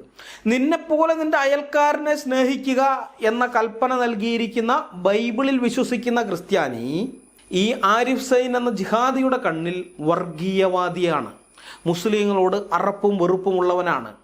എന്നാൽ അയൽക്കാരൻ മുസ്ലിം അല്ലെങ്കിൽ അവനോട് യുദ്ധം ചെയ്യണം, മുസ്ലിങ്ങളിൽ അവർ രൂക്ഷത കണ്ടെത്തണം എന്നൊക്കെ ഖുർആനിൽ കൽപ്പിച്ചിരിക്കുന്നത് വിശ്വസിക്കുന്ന ഒരു മുസ്ലിമിനെ ഇവനൊന്നും വർഗീയവാദിയായിട്ട് ഒരിക്കലും കാണാൻ സാധിക്കുകയില്ല. ഇവനെ സംബന്ധിച്ച് അത് വർഗീയതയേ അല്ല, ആ കൽപ്പന വർഗീയതയല്ല, ആ കൽപ്പന അനുസരിക്കുന്ന മുസ്ലിങ്ങൾ വർഗീയവാദികളുമല്ല. മനസ്സിലായോ? തീർന്നിട്ടില്ല. സൂറ 9:73 പറയുന്നത് ഇങ്ങനെയാണ്, നബിയെ, സത്യനിഷേധികളോടും കപടവിശ്വാസികളോടും സമരം ചെയ്യുകയും അവരോട് പരുഷമായി പെരുമാറുകയും ചെയ്യുക. അവർക്കുള്ള സങ്കേതം നരകമത്രേ, ചെന്നു ചേരാനുള്ള ആ സ്ഥലം വളരെ ചീത്ത തന്നെ. സൂറ 9:73. ഇവിടെ കപടവിശ്വാസികൾ എന്ന് പറഞ്ഞിരിക്കുന്നത് മുഹമ്മദിനോടുകൂടെ അമുസ്ലിങ്ങളെ ആക്രമിക്കാൻ പോകാതെ വീട്ടിൽ തന്നെ കുത്തിയിരുന്ന മുസ്ലിങ്ങളെയാണ്. സൂറ 9:39 മുതൽ 42 വരെയും 49 മുതൽ 50 വരെയും പിന്നെ 81 മുതൽ 93 വരെയുമുള്ള ആയത്തുകൾ വായിക്കുമ്പോൾ നമുക്ക് അക്കാര്യം മനസ്സിലാകും. ഇവർ ഈ നിരന്തരമായി ഇങ്ങനെയുള്ള ഇത് ആക്രമണം നടത്തി മടുത്തിട്ടാണ്. യുദ്ധം എന്നൊക്കെ വലിയ കാര്യമായിട്ട് പറയും. വാസ്തവം പറഞ്ഞാൽ യുദ്ധമൊന്നുമല്ല, പക്ക കൊള്ളയടി, വീരപ്പൻ മോഡൽ കൊള്ളയടിയാണ് നടത്തിയിരുന്നതെന്ന്. അപ്പോൾ അങ്ങനെ ആ കൊള്ളയടിക്കൊന്നും പോകാതെ വീട്ടിൽ കുത്തിയിരുന്ന ആൾക്കാരെയാണ് ഇവിടെ കപടവിശ്വാസികൾ എന്ന് പറഞ്ഞിരിക്കുന്നത്. മുസ്ലിങ്ങളെ ആക്രമിക്കുകയും അവരെ കൊള്ളയടിക്കുകയും ചെയ്യാതെ വീട്ടിൽ കുത്തിയിരിക്കുന്നവൻ അള്ളാഹുവിൻ്റെ ദൃഷ്ടിയിൽ കപടവിശ്വാസിയാണ്. യഥാർത്ഥ മുസ്ലിം അല്ല, അവൻ കപടവിശ്വാസിയാണ്. അതായത് അമുസ്ലിങ്ങളായ നമുക്കെതിരെ യുദ്ധം ചെയ്യാൻ വരാതെ ഫേസ്ബുക്കിൽ നമ്മളോട് ചാറ്റ് ചെയ്യുന്ന ഈ ആരിഫ് സൈൻ ഉണ്ടല്ലോ, ഇവനൊക്കെ അള്ളാഹുവിൻ്റെ മുമ്പിൽ കപടവിശ്വാസിയും ബില്ലാദിനും അബൂബക്കർ ബാഗ്ദാദിയും പിന്നെ ഇസ്ലാമിക് സ്റ്റേറ്റിലും താലിബാനിലും ബോക്കോ ഹറാമിലും പിന്നെ എണ്ണിയാൽ ഒടുങ്ങാത്ത ഇസ്ലാമിക ഭീകരവാദ സംഘടനകളിലും പ്രവർത്തിക്കുന്നവന്മാരെല്ലാം യഥാർത്ഥ ഇസ്ലാം വിശ്വാസികളും ആണെന്നാണ് ഇവരുടെ പ്രമാണം പറയുന്നത്. ഞാൻ പറയുന്നതല്ല, ഇവരുടെ പ്രമാണം പറയുന്നതാണ്. എന്നിട്ട് ഇസ്ലാമിക കാഴ്ചപ്പാടിൽ കപടവിശ്വാസിയായ ഇവൻ ക്രിസ്ത്യാനികളെ വർഗീയവാദി എന്നാണ് വിളിക്കുന്നത്. അള്ളാഹുവിനെ വിളിക്കുന്നത് കപടവിശ്വാസി എന്നാണ്, അത് വേറെ കാര്യം. പക്ഷെ ഇവൻ നമ്മളെ എന്നിട്ട് വർഗീയവാദി എന്ന് വിളിക്കും. ഇനി അടുത്ത ആയത്ത് നോക്കാം. വേദം നൽകപ്പെട്ടവരുടെ കൂട്ടത്തിൽ അള്ളാഹുവിലും അന്ത്യദിനത്തിലും വിശ്വസിക്കാതിരിക്കുകയും അള്ളാഹുവും അവൻ്റെ ദൂതനും നിഷിദ്ധമാക്കിയത് നിഷിദ്ധമായി ഗണിക്കാതിരിക്കുകയും സത്യമതത്തെ മതമായി സ്വീകരിക്കാതിരിക്കുകയും ചെയ്യുന്നവരോട് നിങ്ങൾ യുദ്ധം ചെയ്തു കൊള്ളുക, അവർ കീഴടങ്ങിക്കൊണ്ട് കയ്യോടെ കപ്പം കൊടുക്കുന്നത് വരെ. സൂറ 9:29. വേദം നൽകപ്പെട്ടവർ എന്നിവിടെ പറഞ്ഞിരിക്കുന്നത് യഹൂദന്മാരെയും ക്രിസ്ത്യാനികളെയുമാണ്. അവർ അള്ളാഹുവിൽ വിശ്വസിക്കുന്നില്ലെങ്കിൽ, അവർ അള്ളാഹുവും മുഹമ്മദും നിഷേധിച്ച സംഗതികൾ നിഷേധിക്കുന്നില്ലെങ്കിൽ, അവർ ഇസ്ലാം മതം സ്വീകരിക്കുന്നില്ലെങ്കിൽ അവരോട് യുദ്ധം ചെയ്യാനാണ് അള്ളാഹു കൽപ്പിച്ചിരിക്കുന്നത്. ഇത് മുഹമ്മദും അനുയായികളും അക്ഷരം പ്രതി അനുസരിക്കുകയും ചെയ്തിട്ടുണ്ട്. ഹദീസുകൾ പരിശോധിച്ചാൽ നമുക്കത് കാണാം. ഇതിലൊന്നും ആരിഫ് സൈനെ പോലെയുള്ള ജിഹാദികൾക്ക് യാതൊരു വർഗീയതയും കാണാൻ പറ്റുകയില്ല. അവരെ സംബന്ധിച്ച് അതൊക്കെ നോർമൽ കാര്യങ്ങളാണ്. മനസ്സിലായോ? മറ്റുള്ളവരെ ആക്രമിക്കുകയും കൊല്ലുകയും കൊള്ളയടിക്കുകയൊക്കെ ചെയ്യുന്നത്, നിർബന്ധിച്ച് കഴുത്തിന് വാള് വെച്ച് മതം മാറ്റുകയൊക്കെ ചെയ്യുന്നത് ഈ ആരിഫ് സൈനെ പോലുള്ള ജിഹാദികൾക്ക് വർഗീയതയേ അല്ല. എന്നാൽ ക്രൈസ്തവരായിരിക്കുന്ന ആളുകൾ അവരുടെ ആശങ്കകൾ എന്തെങ്കിലും ഒന്ന് പങ്കുവെച്ചാൽ അത് കടുത്ത വർഗീയവാദമാണ്, അത് ഭയങ്കര വർഗീയവാദമാണ് ഇവർ. നമുക്ക് അടുത്ത ആയത്ത് നോക്കാം. അങ്ങനെ ആ വിലക്കപ്പെട്ട മാസങ്ങൾ കഴിഞ്ഞാൽ ആ ബഹുദൈവ വിശ്വാസികളെ നിങ്ങൾ കണ്ടെത്തിയിടത്ത് വെച്ച് കൊന്നുകളയുക, അവരെ പിടികൂടുകയും വളയുകയും അവർക്ക് വേണ്ടി പതിയിരിക്കാവുന്നിടത്തെല്ലാം പതിയിരിക്കുകയും ചെയ്യുക. ഇനി അവർ പശ്ചാത്തപിക്കുകയും നമസ്കാരം മുറ പോലെ നിർവഹിക്കുകയും സക്കാത്ത് നൽകുകയും ചെയ്യുന്ന പക്ഷം നിങ്ങൾ അവരുടെ വഴി ഒഴിവാക്കി കൊടുക്കുക. തീർച്ചയായും അള്ളാഹു ഏറെ പൊറുക്കുന്നവനും കരുണാനിധിയുമാകുന്നു. സൂറ 9:5. നമ്മുടെ നാട്ടിലെ ഹിന്ദുക്കൾ ബഹുദൈവ വിശ്വാസികളാണ്. ഹിന്ദുക്കൾ പശ്ചാത്തപിക്കുകയും നിസ്കാരം നിർവഹിക്കുകയും സക്കാത്ത് കൊടുക്കുകയും ചെയ്യാത്ത പക്ഷം, അഥവാ അവർ മുസ്ലിങ്ങളാകാത്ത പക്ഷം, ഈ ആയത്തനുസരിക്കാൻ മനസ്സ് വയ്ക്കുന്ന ഒരു മുസൽമാൻ അവരെ കണ്ടെത്തിയിടത്ത് വെച്ച് കൊന്നുകളയണമെന്നാണ് മലക്കിൻ്റെ കൽപ്പന, അല്ലെങ്കിൽ അള്ളാഹുവിൻ്റെ കൽപ്പന. ഖുർആനകത്തുള്ളതാണ്. പണ്ടൊരു കാലത്ത് ഈ കൽപ്പന മുസ്ലിങ്ങൾ ഇവിടെ നടപ്പാക്കിയിരുന്നു. നമ്മുടെ ഇന്ത്യയിൽ നടപ്പാക്കിയിരുന്നു, കേരളത്തിലും നടപ്പാക്കിയിരുന്നു. പിന്നീട് യൂറോപ്യന്മാർ വന്ന് മുസ്ലിങ്ങളെ അടിച്ചൊതുക്കിയതോടെയാണ് ഈ കൽപ്പന മുസ്ലിങ്ങൾക്ക് അനുസരിക്കാൻ പറ്റാതായത്. എന്നിട്ടും ഇടയ്ക്കിടയ്ക്ക് ഈ കൽപ്പന അനുസരിക്കാൻ മുസ്ലിങ്ങൾ ശ്രമിച്ചിട്ടുണ്ട്. മാപ്പിള ലഹള എന്നൊക്കെ അറിയപ്പെടുന്ന കലാപങ്ങളിലൂടെ ബ്രിട്ടീഷുകാരെ ശക്തമായി അടിച്ചമർത്തിയത് കൊണ്ട് ഇവിടുത്തെ ഹിന്ദുക്കളും ക്രിസ്ത്യാനികളും രക്ഷപ്പെട്ടു എന്ന് പറയാം. എന്നാൽ അതിനെക്കുറിച്ച് ദൈവം അനുവദിക്കുകയാണെങ്കിൽ അടുത്ത വീഡിയോയിൽ ഞങ്ങൾ കുറച്ചുകൂടി വിശദമായിട്ട് പറയുന്നുണ്ട്. അപ്പം ഇത്തരം ആയത്തുകളിൽ ഈ ആരിഫ് സൈൻ എന്ന് പറയുന്ന ജിഹാദിക്ക് വർഗീയത കാണാൻ പറ്റാത്തത് എന്താണെന്ന് ഞാൻ ചോദിക്കുന്നില്ല. കാരണം നല്ല ലക്ഷണമൊത്തൊരു ജിഹാദിക്ക് എങ്ങനെയാണ് ഇതിൽ വർഗീയത കണ്ടെത്താൻ കഴിയുക? അവന് കണ്ടെത്താൻ കഴിയില്ല. അവനെ സംബന്ധിച്ച് ഇതൊക്കെ നോർമൽ സംഗതികളാണ്. അള്ളാഹുവിൻ്റെ കൽപ്പനയല്ലേ, പടച്ചോൻ പറഞ്ഞിരിക്കുന്നതല്ലേ, അതിലൊക്കെ എന്ത് വർഗീയത ഉണ്ടെന്നാണ് ഇവനൊക്കെ ചിന്തിക്കുക. നമുക്കിനി അടുത്ത ആയത്ത് നോക്കാം. സത്യവിശ്വാസികളെ, യഹൂദരെയും ക്രൈസ്തവരെയും നിങ്ങൾ ഉറ്റമിത്രങ്ങളായി സ്വീകരിക്കരുത്. അവരാകട്ടെ അന്യോന്യം ഉറ്റമിത്രങ്ങളാണ് താനും. നിങ്ങളിൽ നിന്ന് ആരെങ്കിലും അവരെ ഉറ്റമിത്രങ്ങളായി സ്വീകരിക്കുന്ന പക്ഷം അവനും അവരിൽപ്പെട്ടവൻ തന്നെയാണ്. അക്രമികളായ ആളുകളെ അള്ളാഹു നേർവഴിയിലാക്കുകയില്ല, തീർച്ച. സൂറ 5:51. ഈ ആയത്ത് കുട്ടിക്കാലത്ത് മദ്രസയിൽ നിന്ന് പഠിക്കുന്ന ഒരു മുസ്ലിം ബാലൻ എങ്ങനെയാണ് ഒരു ക്രിസ്ത്യാനിയുമായോ യഹൂദനുമായോ ആത്മാർത്ഥ സൗഹൃദം പുലർത്തുക? ഇപ്പോൾ നമ്മുടെ നാട്ടിലെ യഹൂദന്മാർ വളരെ കുറവാണ്, ഇവരെല്ലാം ഉണ്ടാവുന്ന കുറച്ച് പേരുള്ളൂ, അതുകൊണ്ട് യഹൂദന്മാരെ ഒഴിവാക്കുക. നമ്മുടെ നാട്ടിലുള്ള ക്രിസ്ത്യാനികളെ ഒരു മുസ്ലിം ബാലന് എങ്ങനെയാണ് ആത്മാർത്ഥ സുഹൃത്തായിട്ട് പരിഗണിക്കാൻ സാധിക്കുക? അവനൊരു പക്ഷേ ആഗ്രഹം ഉണ്ടാകുമായിരിക്കും, അവൻ്റെ കൂടെ പഠിക്കുന്ന അല്ലെങ്കിൽ അവൻ്റെ അയൽവക്കത്തുള്ള അവനോട് കൂടെ ചെറുപ്പത്തിൽ കളിച്ചു വളരുന്ന ആ ക്രിസ്ത്യാനിയുമായി ഒരു ആത്മാർത്ഥ സൗഹൃദം പുലർത്തണമെന്ന് അവനൊരു പക്ഷേ ആഗ്രഹം ഉണ്ടാകാം. പക്ഷേ ഖുർആൻ അത് തടയുകയാണ്. ഖുർആൻ പറയുകയാണ്, നിങ്ങൾ അവരുമായി ആത്മാർത്ഥ സൗഹൃദം പുലർത്തരുത്. ഒരു ക്രിസ്ത്യാനിയുമായി ഒരു മുസ്ലിം സൗഹൃദം പുലർത്തരുത്. കുരുന്നു മനസ്സുകളിൽ പോലും ശത്രുതയുടെയും വിദ്വേഷത്തിൻ്റെയും വിഷവിത്ത് വിതയ്ക്കുന്ന പുസ്തകമാണ് ഖുർആൻ. അത് നമ്മൾ മനസ്സിലാക്കണം. യഹൂദരെയോ ക്രിസ്ത്യാനികളെയോ ആത്മാർത്ഥ സുഹൃത്തുക്കളാക്കാൻ ഖുർആൻ അനുസരിക്കുന്ന ഒരു മുസ്ലിമിന് ഒരിക്കലും കഴിയുകയില്ല എന്നുള്ളതാണ് സത്യം. അത് എല്ലാ ക്രിസ്ത്യാനികളും അറിഞ്ഞിരിക്കണം. ഖുർആൻ അനുസരിക്കുന്ന മുസ്ലിമിന്, പ്രമാണമൊന്നും പഠിക്കാതെ നടക്കുന്ന മുസ്ലിങ്ങളുണ്ട്, അവരുടെ ആത്മാർത്ഥ സുഹൃത്തുക്കളായി ക്രിസ്ത്യാനികളുണ്ട്. ഇപ്പോൾ എൻ്റെ ആത്മാർത്ഥ സുഹൃത്തുക്കളായി മുസ്ലിങ്ങളുണ്ട്. കാസർഗോഡ്, കണ്ണൂർ ഭാഗത്തുമൊക്കെ മുസ്ലിങ്ങൾ ഇഷ്ടം പോലെയുണ്ട്. ലക്ഷദ്വീപിലും ഇഷ്ടംപോലെ മുസ്ലിങ്ങളുണ്ട് ആത്മാർത്ഥ സുഹൃത്തുക്കളായിട്ട് തന്നെ. പക്ഷെ അവരൊന്നും ഇതിലൊന്നും വലിയ താല്പര്യമുള്ളവരല്ല. പേരിന് പള്ളിയിൽ പോകുന്നു എന്ന് മാത്രം. വെള്ളിയാഴ്ച പള്ളിയിൽ പോകും, പിന്നെ നോമ്പ് കാലമാകുമ്പോൾ നോമ്പെടുക്കും, ഇങ്ങനെയൊക്കെ ഉള്ളതല്ലാതെ അതിൻ്റെ അപ്പുറത്ത് ഈ പ്രമാണമൊന്നും പഠിക്കാൻ നിൽക്കുന്നവരല്ല. അതുകൊണ്ടാണ് അവർക്ക് എന്നെയൊക്കെ സുഹൃത്തായിട്ട് കൊണ്ടു നടക്കാൻ പറ്റുന്നത്. പക്ഷേ ഈ പ്രമാണമൊക്കെ അർത്ഥമറിഞ്ഞ് പഠിച്ചിരുന്നെങ്കിൽ, ഇത് അനുസരിക്കാൻ അവർ മനസ്സ് വെച്ചിരുന്നെങ്കിൽ ഒരിക്കലും പിന്നെ അവരെന്നോട് സൗഹൃദം പുലർത്തുകയില്ല, അതുറപ്പാണ്. പ്രമാണം അങ്ങനെ പഠിപ്പിക്കുന്നത് കൊണ്ടാണ്. ഇത് കേൾക്കുന്ന മുസ്ലിങ്ങൾ വിഷമമൊന്നും വിചാരിക്കേണ്ട. എൻ്റെ സ്നേഹിതന്മാർ ആരെങ്കിലും കേൾക്കുന്നുണ്ടെങ്കിൽ നിങ്ങളിത് വിഷമമൊന്നും വിചാരിക്കേണ്ട. നിങ്ങളുടെ പ്രമാണം ഇങ്ങനെ പഠിപ്പിക്കുന്നത് കൊണ്ടാണ് ഇത് പറയേണ്ടി വരുന്നത്. മനസ്സിലായോ? കാരണം ഏതെങ്കിലും ഒരു മുസ്ലിം ക്രിസ്ത്യാനിയുമായോ അല്ലെങ്കിൽ യഹൂദനുമായോ സൗഹൃദത്തിലായാൽ പിന്നെ അതോടെ അവൻ മുസ്ലിമല്ല, യഹൂദനോ ക്രിസ്ത്യാനിയോ ആയി മാറുകയാണ്. ഒരു മുസ്ലിം യഹൂദനെയോ ക്രിസ്ത്യാനിയോ സുഹൃത്താക്കിയാൽ ആ നിമിഷം മുതൽ അവൻ ഇസ്ലാമിൽ നിന്ന് പുറത്താണ്. അവൻ പിന്നെ യഹൂദനോ അല്ലെങ്കിൽ ക്രിസ്ത്യാനിയോ ആയി മാറി. അങ്ങനെയാണ് പറയുന്നത്. നിങ്ങളിൽ നിന്ന് ആരെങ്കിലും അവരെ ഉറ്റമിത്രങ്ങളായി സ്വീകരിക്കുന്ന പക്ഷം അവനും അവരിൽപ്പെട്ടവൻ തന്നെയാണ്. അവരിൽ നിന്ന് പറഞ്ഞത് യഹൂദൻ അല്ലെങ്കിൽ ക്രിസ്ത്യാനി, അവരിൽപ്പെട്ടവനാണ്. പിന്നെ അവൻ ഇസ്ലാമല്ല, മുസ്ലിം അല്ല എന്നാണ് പറഞ്ഞിരിക്കുന്നത്. സുബർക്കത്തിൽ മദ്യപ്പുഴയും ഹൂറികളും സ്വപ്നം കണ്ട് നടക്കുന്ന ഏതെങ്കിലും മുസൽമാൻ ഇങ്ങനെ ഒരു നഷ്ടക്കച്ചവടത്തിന് തയ്യാറാകുമോ? പ്രമാണം അനുസരിച്ച് ജീവിക്കുന്ന, സ്വർഗത്തിൽ ചെല്ലുമ്പോൾ അള്ളാൻ്റെ അടുക്ക ചെല്ലുമ്പോൾ ഹൂറികളെയും പിന്നെ മദ്യപ്പുഴയും ഒക്കെ ഉണ്ടാകുമെന്ന് വിശ്വസിച്ച് അതിനുവേണ്ടി നടക്കുന്ന ഏതെങ്കിലും മുസൽമാൻ ഒരു യഹൂദനെയോ അല്ലെങ്കിൽ ഒരു ക്രിസ്ത്യാനിയോ സുഹൃത്താക്കി മാറ്റി അള്ളാഹുവിൻ്റെ കോപത്തിന് പാത്രീഭൂതരാകുമോ? അവരെ സംബന്ധിച്ച് നഷ്ടക്കച്ചവടമാണ്. അതുകൊണ്ട് ഒരിക്കലും അവരെന്ത് ചെയ്യില്ല, ഒരു യഹൂദനെയോ ക്രിസ്ത്യാനിയോ സുഹൃത്തായി സ്വീകരിക്കുകയില്ല. പിന്നെ അള്ളാഹുവിനും ഖുർആനും മുഹമ്മദിനും പുല്ല് വില പോലും കൊടുക്കാത്ത ഇസ്ലാം നാമധാരികൾ ഇത്തരം ആയത്തുകളെ അവഗണിച്ച് യഹൂദന്മാരെയും ക്രിസ്ത്യാനികളെയും സ്നേഹിതന്മാരായി കൊണ്ടു നടക്കുന്നുണ്ട്. അത് വേറെ കാര്യം. എന്നാൽ അള്ളാഹുവിനും മുഹമ്മദിനും വില കൊടുക്കുന്ന ഒരൊറ്റ മുസ്ലിമും ഒരു ക്രിസ്ത്യാനിയെയും സ്നേഹിതനായി പരിഗണിക്കുകയില്ല എന്നതാണ് സത്യം. അവൻ ക്രിസ്ത്യാനികളുടെ മുമ്പിൽ അവരുടെ സ്നേഹിതനായി അഭിനയിച്ചു എന്ന് വരാം, പക്ഷെ ഒരിക്കലും ആത്മാർത്ഥ സ്നേഹിതന്മാരായി അവർ നിങ്ങളെ കണക്കാക്കുകയില്ല. ഈ ആരിഫ് സൈനിനെ പോലെയുള്ള ജിഹാദികൾക്ക് ഇത്തരം കാര്യങ്ങളിലൊന്നും ഒരിക്കലും ഒരു വർഗീയതയും കണ്ടെത്താൻ പറ്റുകയില്ല.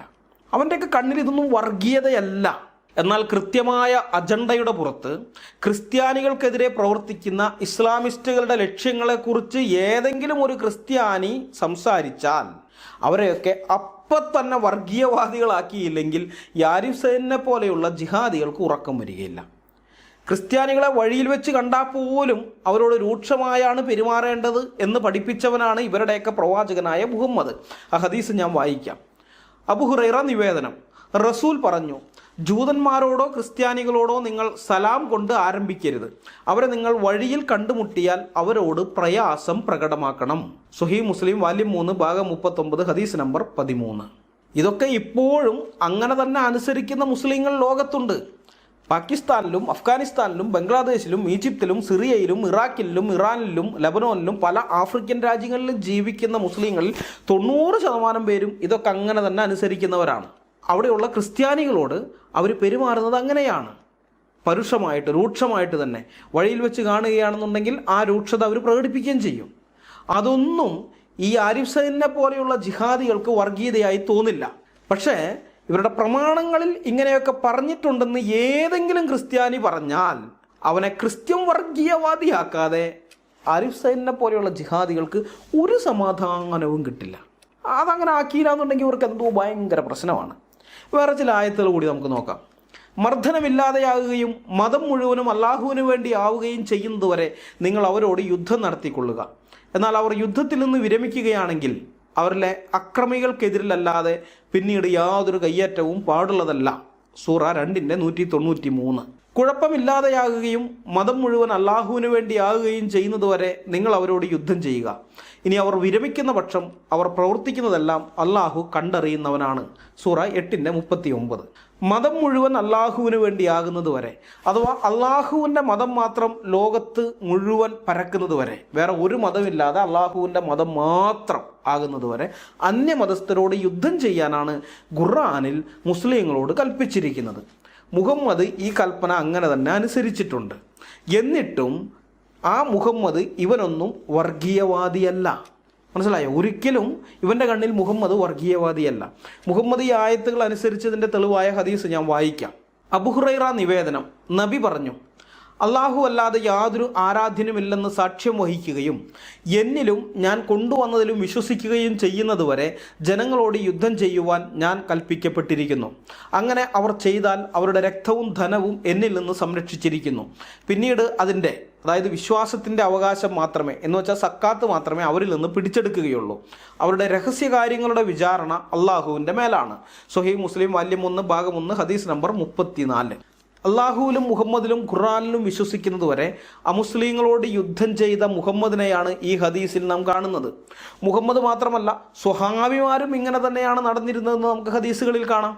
അബൂ ഹുറൈറ നിവേദനം, നബി മരണപ്പെടുകയും അനന്തരം അബൂബക്കർ ഭരണാധികാരിയായി തിരഞ്ഞെടുക്കപ്പെടുകയും ധാരാളം അറബികൾ ഇസ്ലാം സ്വീകരിച്ചതിന് ശേഷം നിഷേധികളാവുകയും അബൂബക്കർ അവരോട് യുദ്ധത്തിന് ഒരുങ്ങുകയും ചെയ്തപ്പോൾ ഉമർ അബൂബക്കറിനോട് ഇങ്ങനെ ചോദിച്ചു, ആ ജനങ്ങൾ അല്ലാഹു അല്ലാതെ യാതൊരു ആരാധ്യനുമില്ലെന്ന് പറയുന്നത് വരെ അവരോട് യുദ്ധം ചെയ്യാനാണ് ഞാൻ ആജ്ഞാപിക്കപ്പെട്ടിരിക്കുന്നത്. അതിനാൽ ഏതൊരാൾ അല്ലാഹു ഒഴികെ യാതൊരു ആരാധ്യനുമില്ലെന്ന് പറയുന്നുവോ അവൻ്റെ ജീവനും ധനവും ആ പ്രഖ്യാപനം മൂലമുണ്ടാകുന്ന ബാധ്യതകളും ഒഴികെ അവൻ എന്നിൽ നിന്ന് സംരക്ഷിച്ചിരിക്കുന്നു.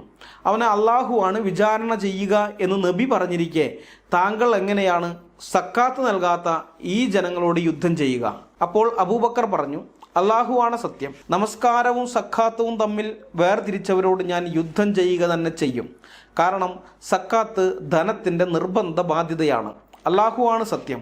നബിക്ക് അവർ നൽകിയിരുന്ന ഒട്ടകത്തെ കെട്ടുന്ന കയർ അവർ എനിക്ക് നൽകാതിരിക്കുകയാണെങ്കിൽ അതിൻ്റെ പേരിൽ പോലും ഞാൻ അവരോട് യുദ്ധം ചെയ്യുന്നതാണ്. അന്നേരം ഉമർ പറഞ്ഞു, അള്ളാഹുവാണ് സത്യം. അള്ളാഹു അബൂബക്കറിൻ്റെ ഹൃദയത്തിൽ യുദ്ധം തോന്നിപ്പിച്ചതാണെന്നും അതാണ് സത്യമെന്നും എനിക്കിപ്പോൾ ബോധ്യമായി. സ്വഹീഹ് മുസ്ലിം വാല്യം 1 ഭാഗം 1 ഹദീസ് നമ്പർ 32. അടുത്തത്, അബൂ മാലിക് തൻ്റെ പിതാവിൽ നിന്ന് നിവേദനം. നബി ഇങ്ങനെ പറയുന്നതായി ഞാൻ കേട്ടു. ഏതൊരാൾ ലാഹ് ഇലാഹ് ഇല്ലല്ലാഹ് എന്ന് ഉച്ചരിക്കുകയും ആരാധിക്കപ്പെടുന്ന അള്ളാഹു അല്ലാത്തവരെ നിഷേധിക്കുകയും ചെയ്തുവോ അവൻ്റെ സ്വത്ത് പിടിച്ചെടുക്കലും രക്തം ചിന്തലും, അതായത് അവനെ വധിക്കലും നിഷിദ്ധമാണ്. അവൻ്റെ രഹസ്യ വിചാരണ അള്ളാഹുവാണ് നിർവഹിക്കുക. സ്വഹീഹ് മുസ്ലിം വാല്യം 1 ഭാഗം 1 ഹദീസ് നമ്പർ 37. ലാ ഇലാഹ് ഇല്ലല്ലാഹ് എന്ന് ഉച്ചരിക്കപ്പെടുകയും ആരാധിക്കപ്പെടുന്ന അള്ളാഹു അല്ലാത്തവരെ നിഷേധിക്കുകയും ചെയ്തുവോ, അതായത് അള്ളാഹു അല്ലാത്ത അന്യ ദൈവങ്ങളെ നിഷേധിക്കുന്നവൻ്റെ അഥവാ അള്ളാഹുവിനെ അംഗീകരിക്കുന്നവൻ്റെ സ്വത്ത് പിടിച്ചെടുക്കാനോ അവനെ വധിക്കാനോ അള്ളാഹു അനുവദിക്കുന്നില്ല എന്നാണ് ഇവിടെ പറയുന്നത്.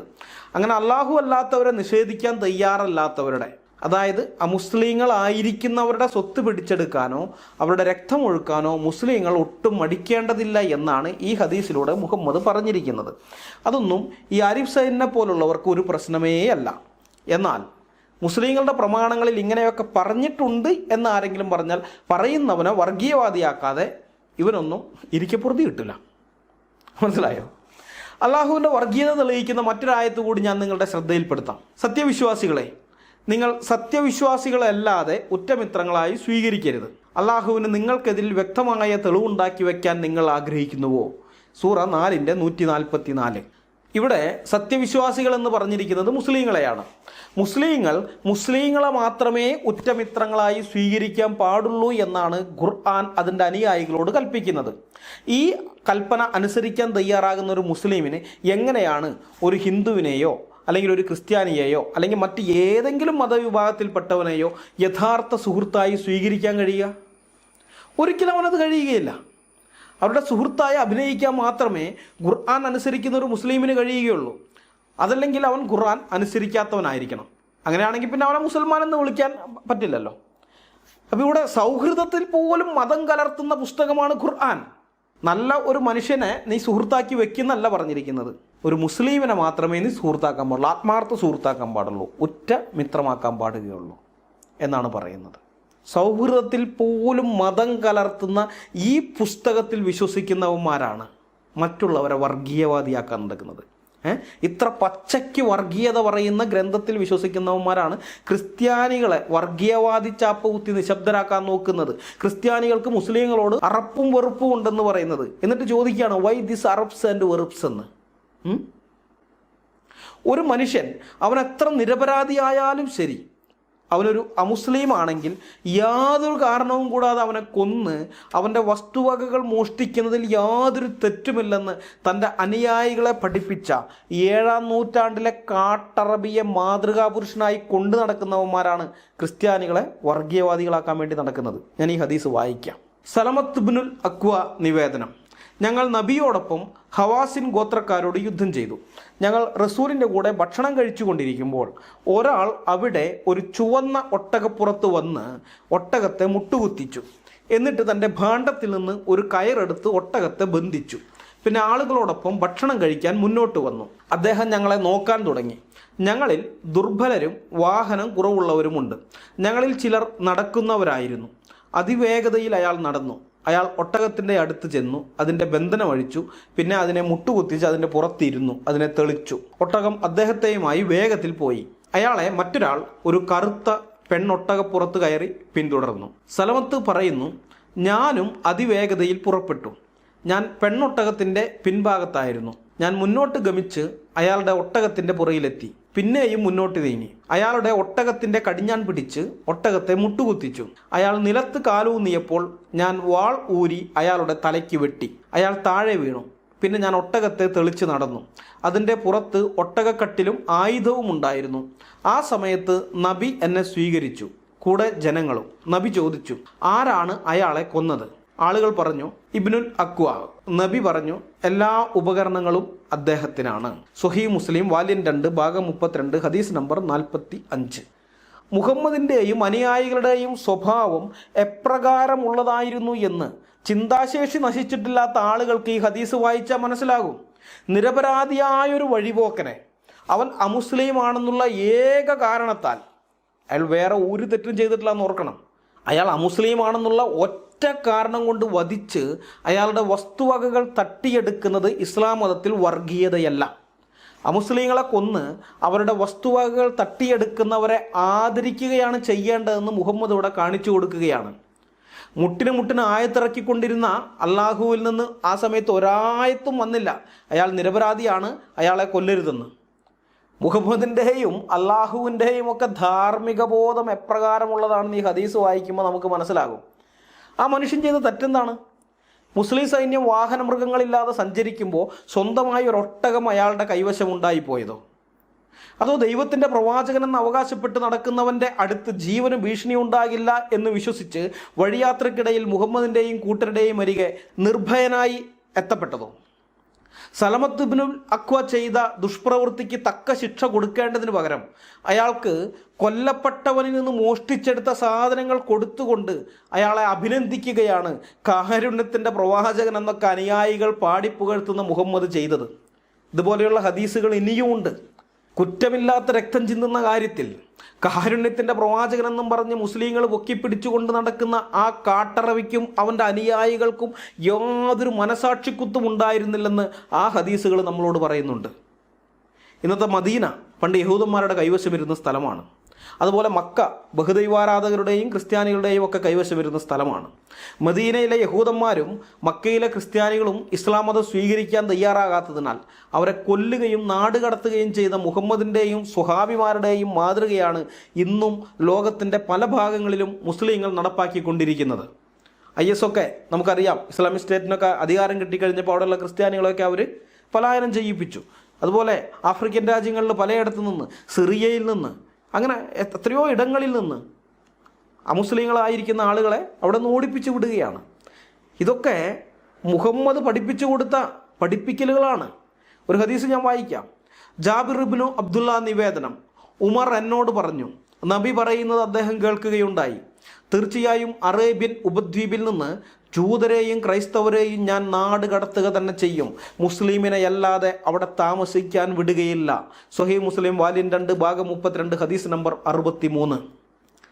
മദീനയിൽ നിന്നോ മക്കയിൽ നിന്നോ മാത്രമല്ല കേട്ടോ, അറേബ്യൻ ഉപദ്വീപിൽ നിന്ന് അഥവാ ഹിജാസിൽ നിന്ന് തന്നെ മുഴുവൻ ക്രിസ്ത്യാനികളെയും യഹൂദന്മാരെയും നാട് കടത്തുമെന്നാണ് മുഹമ്മദ് പറഞ്ഞത്. അപ്പോൾ അത് മനസ്സിലാക്കാൻ വേണ്ടി ഞാൻ പറയാം.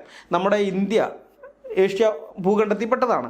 അപ്പോൾ തന്നെ ഇന്ത്യൻ ഉപഭൂഖണ്ഡം എന്നും വിളിക്കുന്നുണ്ട്. ഇന്ത്യൻ ഉപഭൂഖണ്ഡം എന്ന് പറയുന്നത് ഇന്നത്തെ ഇന്ത്യയും പാകിസ്ഥാനും പിന്നെ ബംഗ്ലാദേശും അഫ്ഗാനിസ്ഥാനും ഒക്കെ അടങ്ങുന്ന ആ പ്രദേശത്തിനെയാണ് ഇന്ത്യൻ ഉപഭൂഖണ്ഡം എന്ന് വിളിക്കുന്നത്. അപ്പോൾ കേരളത്തിൽ ഇപ്പോൾ ഒരാളൊരു മതം ഉണ്ടാക്കുകയാണ്. കേരളത്തിലൊരു മതം ഉണ്ടാക്കിയിട്ട് അയാൾ ഉണ്ടാക്കിയ ആ മതത്തിൽ വിശ്വസിക്കാൻ ഇവിടെയുള്ള ആളുകൾ തയ്യാറാകുന്നില്ല. അപ്പോൾ അവരെ കേരളത്തിൽ നിന്ന് പുറത്താക്കുമെന്നല്ല പറയുന്നത്, ഇന്ത്യൻ ഉപഭൂഖണ്ഡത്തിൽ നിന്ന് തന്നെ. മനസ്സിലായോ? എങ്ങനെ ഇരിക്കും? ഇന്ത്യൻ ഉപഭൂഖണ്ഡത്തിൽ നിന്നേ ഞാൻ അവരെ പുറത്താക്കുമെന്ന് പറഞ്ഞാൽ ആ ആഗ്രഹം വെച്ച് പുലർത്തുന്ന അവനെ നിങ്ങൾ എന്ത് വിളിക്കും? മുഹമ്മദ് അങ്ങനെയുള്ള ആഗ്രഹം വെച്ച് പുലർത്തി ജീവിച്ച ആളാണ്. മുഹമ്മദ് ഉണ്ടാക്കിയ ഇസ്ലാം എന്ന് പറയുന്ന മതത്തിൽ യഹൂദന്മാരും ക്രിസ്ത്യാനികളും വിശ്വസിക്കാൻ തയ്യാറാകാത്തത് കൊണ്ട് എന്ത് ചെയ്യാണ്? അറേബ്യൻ ഉപദ്വീപിൽ നിന്ന് തന്നെ, ഹിജാസിൻ്റെ മണ്ണിൽ നിന്ന് തന്നെ അവരെ നാട് കടത്തുമെന്നാണ് മുഹമ്മദ് പറഞ്ഞത്. മുഹമ്മദ് അതാണ് മോഹിച്ചുകൊണ്ട് നടന്നത്. യഹൂദന്മാരെയും ക്രിസ്ത്യാനികളെയും അവിടെ നിന്ന് നാട് കടത്തുക മാത്രമല്ല, മുസ്ലിങ്ങളെ മാത്രമേ ഞാൻ അവിടെ താമസിപ്പിക്കാൻ അനുവദിക്കുകയുള്ളൂ എന്ന് മുഹമ്മദ് പറഞ്ഞിട്ടുണ്ട്. വേറെ ആരും പറ്റില്ല. മുഹമ്മദിൻ്റെ മതത്തിൽ വിശ്വസിക്കുന്ന ആൾക്കാർ മാത്രം അവിടെ താമസിച്ചാൽ മതി. ഇതൊന്നും ഈ ആരിഫ് സൈൻ എന്ന ജിഹാദിക്ക് വർഗീയതയായി തോന്നുകയില്ല. അവനെ സംബന്ധിച്ച് ഇതൊക്കെ വളരെ നല്ല കാര്യങ്ങളാണ്. അതുകൊണ്ടാണ് ഇത്തരം മൃഗീയതകൾ ലോകത്തിൻ്റെ പല ഭാഗങ്ങളിലുള്ള മുസ്ലിങ്ങൾ ഇന്നും നിർബാധം നടപ്പിലാക്കുമ്പോൾ ഇവനൊന്നും ഒരക്ഷരം പോലും അതിനെതിരെ മിണ്ടാത്തത്. ഒരക്ഷരം പോലും ഇവൻ മിണ്ടുകയില്ല.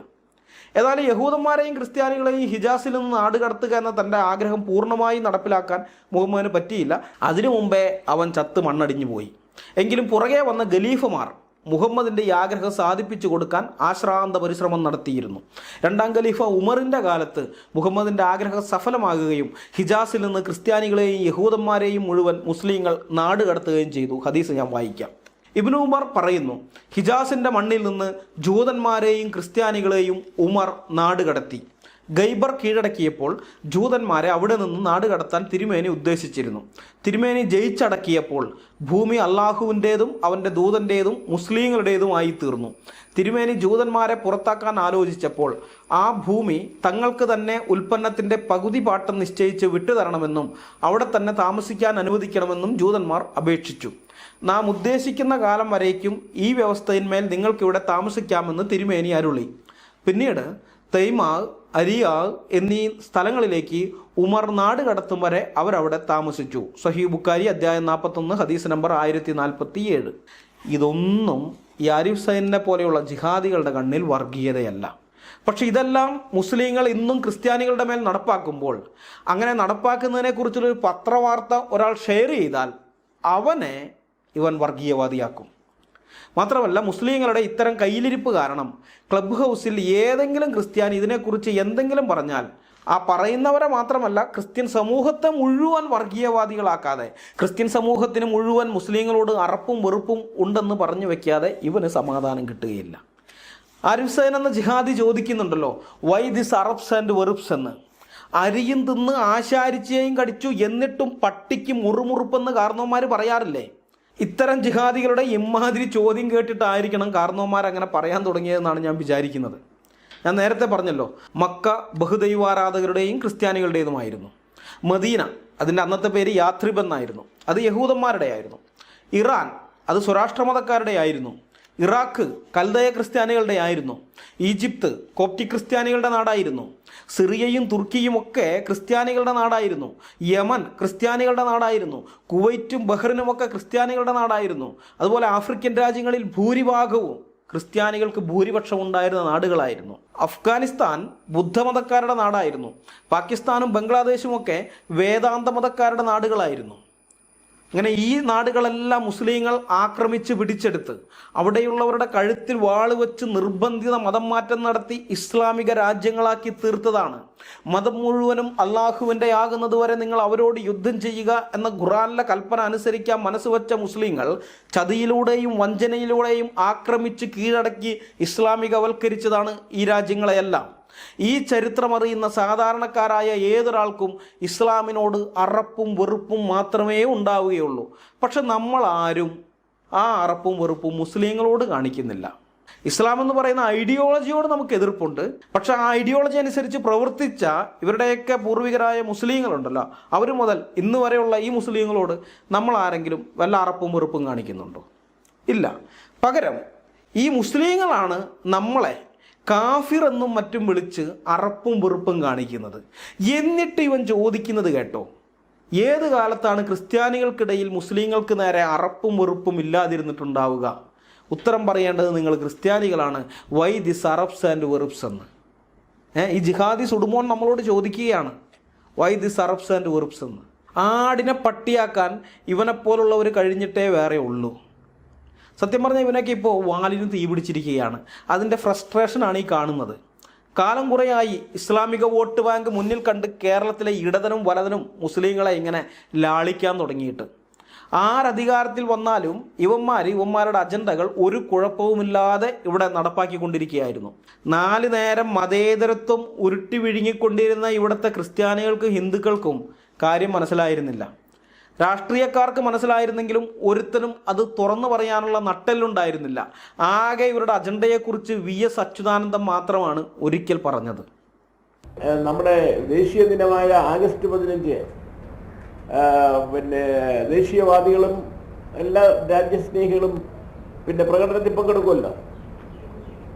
അതിൻ്റെ കൂടെ ഇവരും കൂടെ പ്രകടനത്തിൽ പങ്കെടുക്കുക. ഒരു 20 കൊല്ലം കഴിയുമ്പോൾ കേരളം ഒരു മുസ്ലിം രാജ്യമാകും, ഭൂരിപക്ഷമാകും. അതിന് ചെറുപ്പക്കാരായിട്ടുള്ള ആളുകളെല്ലാം തന്നെ സ്വാധീനിച്ചിട്ട് പണം കൊടുത്തിട്ട് അവരെ മുസ്ലിമാക്കുക, മുസ്ലിം യുവതികളെ കല്യാണം കഴിക്കുക, അങ്ങനെ മുസ്ലിം ജനിക്കുക.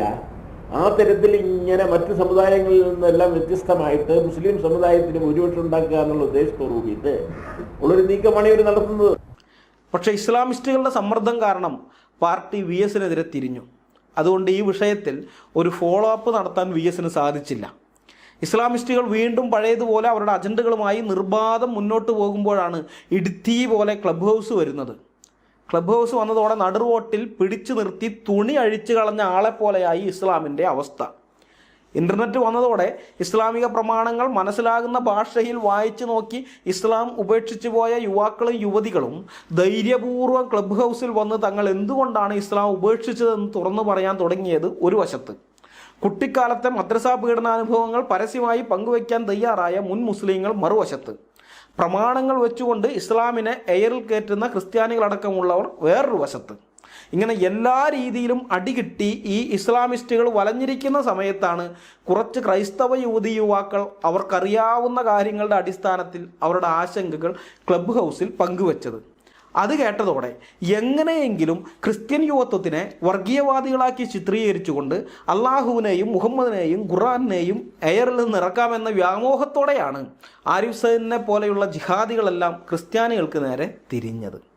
ഈന്തപ്പഴത്തിനും ഫ്ലൈറ്റ് ടിക്കറ്റിനും പിന്നെ മതേതരവാദി എന്ന സർട്ടിഫിക്കറ്റിനും വേണ്ടി ജിഹാദികൾക്ക് എവിടെ വേണമെങ്കിലും തടവി കൊടുക്കാൻ നടക്കുന്ന ക്രിസ്ത്യൻ നാമധാരികളും അവരോടൊപ്പം കൂടി ക്രിസ്ത്യാനികളെ വർഗീയവാദികളായി ചിത്രീകരിക്കാൻ അത്യുത്സാഹത്തിലാണ്. അതിൻ്റെ ഭാഗമായിട്ടാണ് ഞാൻ പള്ളിയിൽ പോകുന്ന വിശ്വാസിയൊന്നുമല്ല, പക്ഷെ ഒരു കൾച്ചറൽ ക്രിസ്ത്യാനി എന്ന നിലയിൽ ഈ ക്രിസ്ത്യാനികൾക്ക് വേണ്ടി ഞാൻ മാപ്പ് ചോദിക്കുന്നു എന്നൊക്കെ പറഞ്ഞ് ഓരോരുത്തന്മാർ ക്രിസ്ത്യൻ ചെറുപ്പക്കാരുടെ നെഞ്ചത്ത് കയറാൻ വന്നത്. അങ്ങനെ വന്ന എല്ലാവരോടും കൂടി പറയട്ടെ, ഞങ്ങൾ കേരളത്തിലെ ക്രിസ്ത്യാനികൾ ഈ മണ്ണിൽ തന്നെ ജീവിക്കാനാണ് ഉദ്ദേശിക്കുന്നത്. ഇറാഖിലെയും സിറിയയിലെയും തുർക്കിയിലെയും ഈജിപ്തിലെയും നൈജീരിയയിലെയും ഒക്കെ ഉണ്ടായിരുന്ന ക്രിസ്ത്യാനികളുടെ അനുഭവം ഞങ്ങളുടെ മുന്നിലുള്ളതുകൊണ്ട് അതുപോലെ കേരളത്തിൽ വംശീയോന്മൂലനം ചെയ്യപ്പെടാൻ ഞങ്ങൾ നിന്നു തരും എന്നൊരുത്തനും വ്യാമോഹിക്കേണ്ട. ഒരു പ്രദേശത്ത് ഇസ്ലാമിന് അധികാരം കിട്ടിക്കഴിഞ്ഞാൽ ഇസ്ലാമിൻ്റെ ഖഡ്ഗം ഏറ്റവും ആദ്യം അന്വേഷിക്കുന്നത് ക്രിസ്ത്യാനികളുടെ കഴുത്തായിരിക്കുമെന്നുള്ള സത്യം ചരിത്രത്തിൽ നിന്ന് ഞങ്ങൾ മനസ്സിലാക്കിയിട്ടുണ്ട്. ഇസ്ലാമിൻ്റെ വാൾ ക്രിസ്ത്യാനികളുടെ കഴുത്തിന് നേരെ വന്നിട്ടുള്ള സന്ദർഭങ്ങൾ ചരിത്രത്തിൽ അനവധിയാണ്. അങ്ങനെയുള്ള ഏതൊരു സന്ദർഭത്തിലും നീ കത്തോലിക്കനാണോ, യാക്കോബായക്കാരനാണോ, ഓർത്തഡോക്സുകാരനാണോ, പ്രൊട്ടസ്റ്റൻ്റുകാരനാണോ എന്ന് ആ വാള് പിടിച്ചവൻ ചോദിച്ചിട്ടില്ല. പകരം നീ ക്രിസ്ത്യാനിയാണോ എന്ന് മാത്രമേ അവൻ ചോദിച്ചിട്ടുള്ളൂ. ക്രിസ്ത്യാനിയാണ് എന്നറിഞ്ഞു കഴിഞ്ഞാൽ അള്ളാഹുവിന് ബലിയർപ്പിക്കുകയാണെന്ന വിചാരത്തോടെ ഇസ്ലാമിൻ്റെ ഖഡ്ഗം ക്രിസ്ത്യാനികളുടെ രക്തം ഇഷ്ടം പോലെ കുടിച്ചിട്ടുണ്ട്. ഈ ചരിത്ര വസ്തുതകൾ അറിയാവുന്നത് കൊണ്ട് തന്നെ ഞങ്ങളെ ആരൊക്കെ വർഗീയവാദികളെന്ന് മുദ്ര കുത്തിയാലും ഒരു പ്രയോജനവുമില്ല. ഞങ്ങൾ മനസ്സിലാക്കിയ സത്യങ്ങൾ ഞങ്ങൾ ഇനിയും വിളിച്ചു പറഞ്ഞുകൊണ്ടിരിക്കും. അങ്ങനെ വിളിച്ചു പറയുന്നതിൻ്റെ പേരിൽ ഞങ്ങളെ വർഗീയവാദികളെന്നോ മതതീവ്രവാദികളെന്നോ മതഭ്രാന്തന്മാരെന്നോ എന്ത് ചാപ്പ് കുത്തിയാലും ഞങ്ങൾക്ക് ഒരു പ്രശ്നവുമില്ല. ഞങ്ങളതൊക്കെ വീണ്ടും വീണ്ടും പറയും. അത് ഞങ്ങളുടെ പ്രതിരോധത്തിൻ്റെ ഭാഗമാണ്. ഞങ്ങളുടെ പോരിൻ്റെ ആയുധങ്ങൾ മുസ്ലിങ്ങളുടെ ആയുധങ്ങൾ പോലെ തോക്കോ ബോംബോ കത്തിയോ ഒന്നുമല്ല. ജഡപ്രകാരമുള്ള ഒരായുധവും ഞങ്ങൾക്കില്ല. ഞങ്ങളുടെ ആയുധങ്ങൾ അതിനേക്കാൾ ശക്തിയേറിയവയാണ്. അത് ഇസ്ലാമിസ്റ്റുകൾക്ക് ഇപ്പോൾ മനസ്സിലായി കാണും എന്നാണ് എൻ്റെ പ്രതീക്ഷ. ഇസ്ലാമിനെ സോഷ്യൽ മീഡിയയിൽ ഞങ്ങൾ എക്സ്പോസ് ചെയ്യാൻ തുടങ്ങിയ സമയത്ത്, അതായത് ഒരു 10-15 കൊല്ലങ്ങൾക്ക് മുമ്പ്, ഞങ്ങൾ വിരലിലെണ്ണാവുന്ന കുറച്ച് ആളുകളെ ഉണ്ടായിരുന്നുള്ളൂ. ആ സമയത്ത് അന്ന് ഈ ഇസ്ലാമിസ്റ്റുകൾ സോഷ്യൽ മീഡിയയിൽ കൊടികെട്ടി പറക്കുന്ന സമയമാണ്. മുഹമ്മദ് മാനവരിൽ മഹോന്നതനാണ് എന്ന ഇസ്ലാമിസ്റ്റുകളുടെ പ്രചരണം സത്യമാണെന്ന് വിശ്വസിക്കുന്നവരായിരുന്നു ക്രിസ്ത്യാനികളും ഹിന്ദുക്കളും അടക്കമുള്ള നല്ലൊരു വിഭാഗം ആളുകളും. ഖുർആൻ എന്തോ മഹാസംഭവമാണെന്നൊക്കെയാണ് അമുസ്ലിങ്ങളിൽ ഭൂരിഭാഗം പേരും അന്ന് വിശ്വസിച്ചിരുന്നത്. അതുകൊണ്ട് തന്നെ ഞങ്ങൾ പറയുന്ന കാര്യങ്ങൾ വിശ്വസിക്കാനും അംഗീകരിക്കാനും ഹിന്ദുക്കൾക്കും ക്രിസ്ത്യാനികൾക്കും ഭയങ്കര ബുദ്ധിമുട്ടായിരുന്നു. ഇസ്ലാമിസ്റ്റുകൾ അന്ന് ഞങ്ങളെ പരിഹസിക്കുകയും പുച്ഛിക്കുകയും ഒക്കെയാണ് ചെയ്തുകൊണ്ടിരുന്നത്. അവരെ സംബന്ധിച്ച് അവരപ്പോഴും സേഫ് സോണിൽ തന്നെയായിരുന്നു. ഞങ്ങൾ കുറച്ച് പേര് ഇസ്ലാമിനെതിരെ സംസാരിച്ചതുകൊണ്ട് ഇസ്ലാമിന് ഒരു ചുക്ക് സംഭവിക്കാൻ പോകുന്നില്ല എന്നാണ് അവരെപ്പോഴും പറഞ്ഞുകൊണ്ടിരുന്നത്. എന്നാൽ വർഷങ്ങൾ ചിലത് കഴിഞ്ഞപ്പോൾ അന്നത്തെ ഇസ്ലാമിസ്റ്റുകളിൽ പലരും ഇന്ന് ഇസ്ലാം ഉപേക്ഷിക്കുകയും ഇസ്ലാമിനെ കഠിനമായി വിമർശിക്കുകയും ചെയ്യുന്നവരായി മാറി. അതല്ലെങ്കിൽ അങ്ങനെയുള്ളവർ ഇസ്ലാം ഉപേക്ഷിച്ചില്ലെങ്കിൽ പോലും സോഷ്യൽ മീഡിയയിൽ അവർ നിശബ്ദരായി മാറി. അവർക്ക് മനസ്സിലായി സംസാരിച്ച് പിടിച്ചു നിൽക്കാൻ പറ്റുകയില്ല എന്നുള്ള കാര്യം. സ്നേഹസംവാദം എന്നൊക്കെ പറഞ്ഞുകൊണ്ട് നടന്നിരുന്ന MM അക്ബറും കൂട്ടരും ഇപ്പോൾ തലയിൽ തുണിയിട്ട് നടക്കുകയാണ്. മുജാഹിദ് ബാലുശ്ശേരിയാണെങ്കിൽ ആർക്കും കൊട്ടാവുന്ന ഒരു ചെണ്ടയായി മാറി. ഇസ്ലാമിക പണ്ഡിതൻ എന്ന സ്ഥാനത്ത് നിന്നും കമൻറ്റ് ബോക്സ് ഓഫ് ചെയ്യൽ വിദഗ്ധൻ എന്ന സ്ഥാനത്തേക്ക് പ്രൊമോഷൻ കിട്ടിയിരിക്കുകയാണ് ബാലുശ്ശേരിക്ക്. സോഷ്യൽ മീഡിയയിൽ ഇസ്ലാമിന് വേണ്ടി സംസാരിക്കാൻ ആര് വന്നാലും വരുന്നവരെയൊക്കെ കണ്ടം വഴി ഓടിക്കുകയാണ് ഈ തലമുറയിലെ പിള്ളേർ. ഇസ്ലാമിസ്റ്റുകളുടെ ആയുധവും ഞങ്ങളുടെ ആയുധവും തമ്മിലുള്ള വ്യത്യാസം ഇതാണ്. ഇസ്ലാമിസ്റ്റുകൾ അവരുടെ ആയുധങ്ങൾ പ്രയോഗിക്കുന്നത് ഇസ്ലാമിക വിമർശകരെ ഇല്ലാതാക്കാൻ വേണ്ടിയാണ്. ഞങ്ങളുടെ ആയുധങ്ങൾ ഞങ്ങൾ പ്രയോഗിക്കുന്നത് ക്രൈസ്തവ വിമർശനങ്ങളെ ഇല്ലാതാക്കാൻ വേണ്ടിയാണ്. വിമർശകരെ ഇല്ലാതാക്കുകയല്ല, വിമർശനങ്ങളെയാണ് ഞങ്ങൾ ഇല്ലാതാക്കുന്നത്. വിമർശനങ്ങൾക്ക് പ്രമാണങ്ങൾ വെച്ചുകൊണ്ടോ ചരിത്രരേഖകൾ വെച്ചുകൊണ്ടോ കൃത്യമായ മറുപടി നൽകി ഞങ്ങളെ വിമർശിക്കാൻ നിൽക്കുന്നവരുടെ വിശ്വാസങ്ങളും ബോധ്യങ്ങളും എത്രമാത്രം പൊള്ളയാണെന്ന് തുറന്നു കാണിച്ചുകൊണ്ടാണ് ഞങ്ങൾ ക്രൈസ്തവ വിമർശനങ്ങളുടെ മുനയൊടിക്കുന്നത്.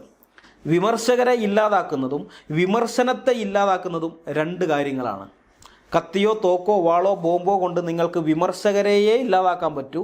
അവർ ഉന്നയിച്ച വിമർശനങ്ങൾ അപ്പോഴും അവിടെ തന്നെ ഉണ്ടാകും. വിമർശനങ്ങളെ ഇല്ലാതാക്കാൻ തോക്കും കത്തിയും ബോംബും ഒന്നും പോരാ, അതിന് തലയ്ക്കകത്ത് വല്ലതും വേണം. നാം വിശ്വസിക്കുന്ന ആശയത്തിന് അത്രമാത്രം ഡെപ്ത് ഉണ്ടായിരിക്കണം.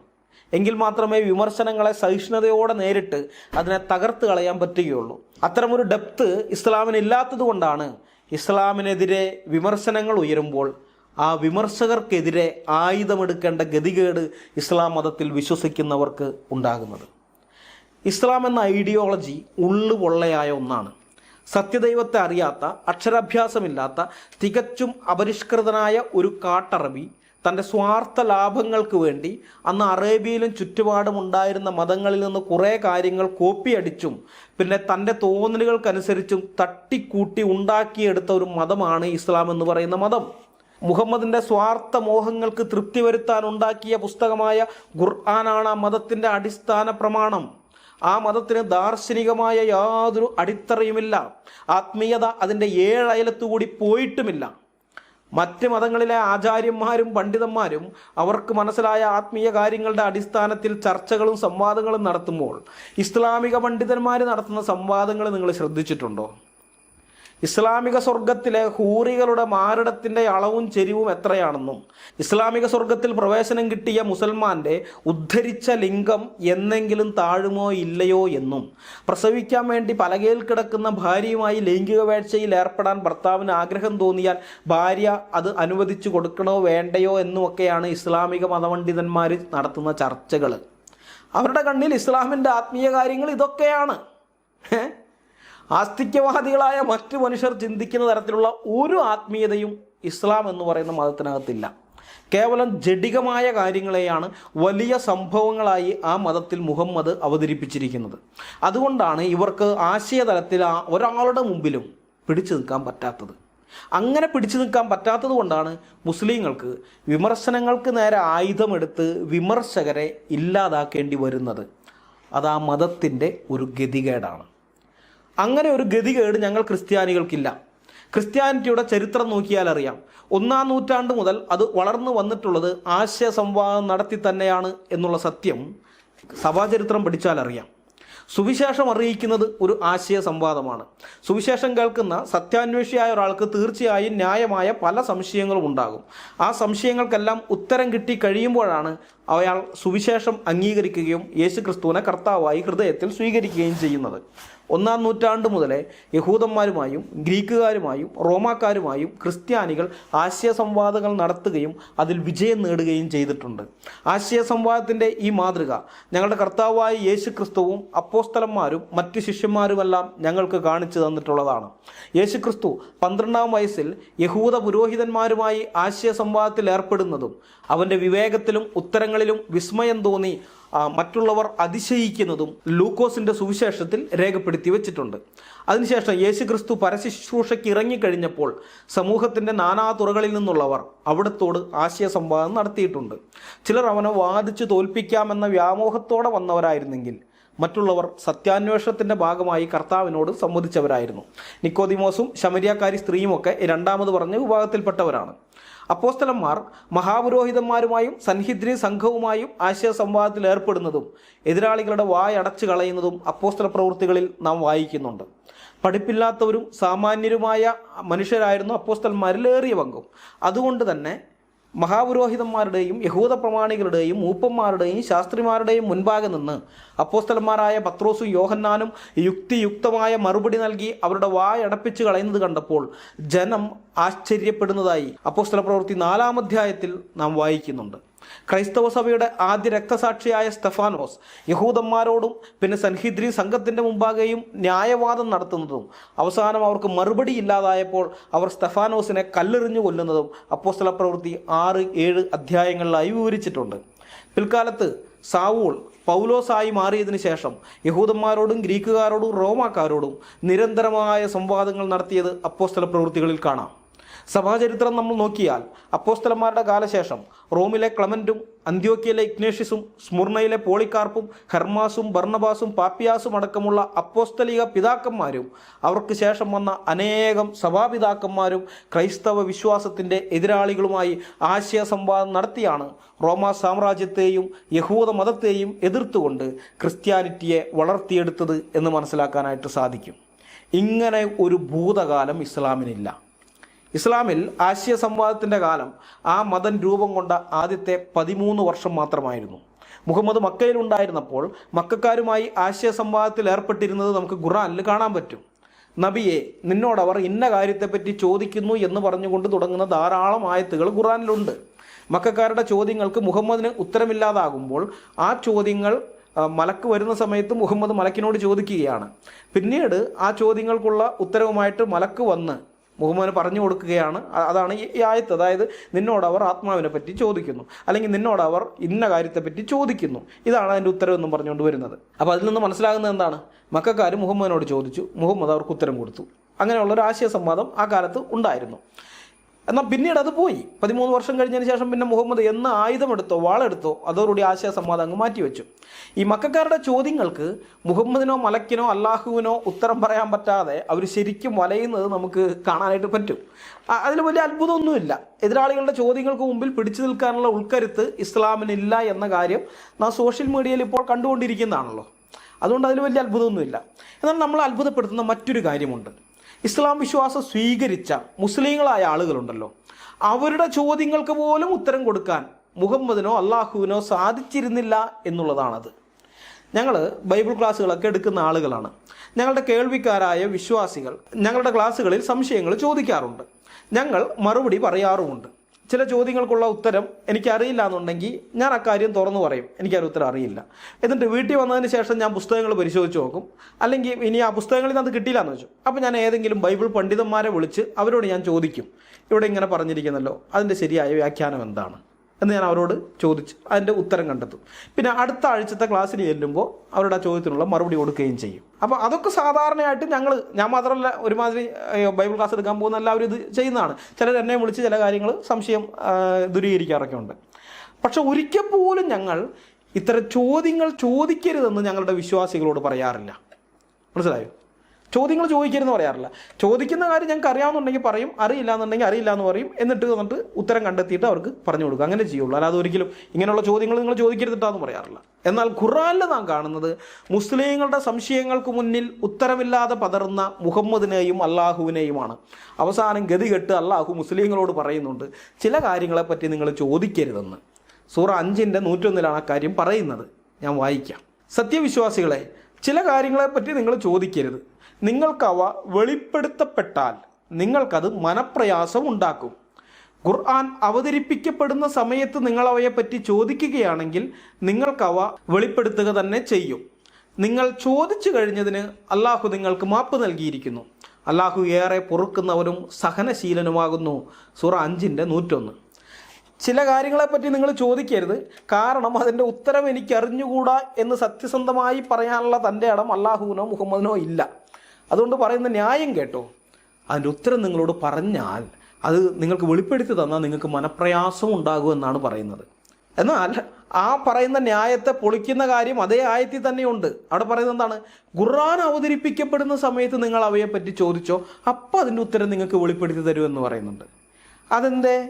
അന്നേരം ആ ചോദ്യങ്ങൾക്ക് ഉത്തരം കിട്ടിക്കഴിയുമ്പോൾ മുസ്ലിങ്ങൾക്ക് മനപ്രയാസം ഉണ്ടാകില്ലേ? ഖുർആൻ അവതരിപ്പിക്കപ്പെടാതിരിക്കുന്ന സമയത്ത് ചോദിച്ചാൽ അന്നേരം പറഞ്ഞാലേ മനപ്രയാസം ഉണ്ടാകുകയുള്ളൂ. ഉഡായിപ്പ് ന്യായം പറയുമ്പോൾ ആലോചിച്ചില്ല ഇതേപോലെയൊക്കെ പ്രശ്നം വരുമെന്ന് മുഹമ്മദ് ചിന്തിച്ചില്ല, ഇങ്ങനെയൊക്കെ പണി കിട്ടും എന്നുള്ളത്. ഇതിലൊരു വലിയ കോമഡി കണ്ടോ? വിശാലഹൃദയനായ ആശാൻ നിങ്ങളോട് ക്ഷമിച്ചിരിക്കുന്നു എന്ന് പറയുന്നത് പോലെയാണ് മുഹമ്മദ് പറയുന്നത്. നിങ്ങൾ ഇതുവരെ ചോദിച്ചതൊക്കെ വിശാലഹൃദയനായ അള്ളാഹു നിങ്ങളോട് ക്ഷമിച്ചിരിക്കുന്നുവെന്ന്. ഇതിലൊരു ഭീഷണിയും കൂടിയുണ്ട്. ഇതുവരെ നിങ്ങൾ ചോദിച്ചതൊക്കെ വിശാലഹൃദയനായ അള്ളാഹു ക്ഷമിച്ച് നിങ്ങൾക്ക് മാപ്പ് തന്നിരിക്കുകയാണ്.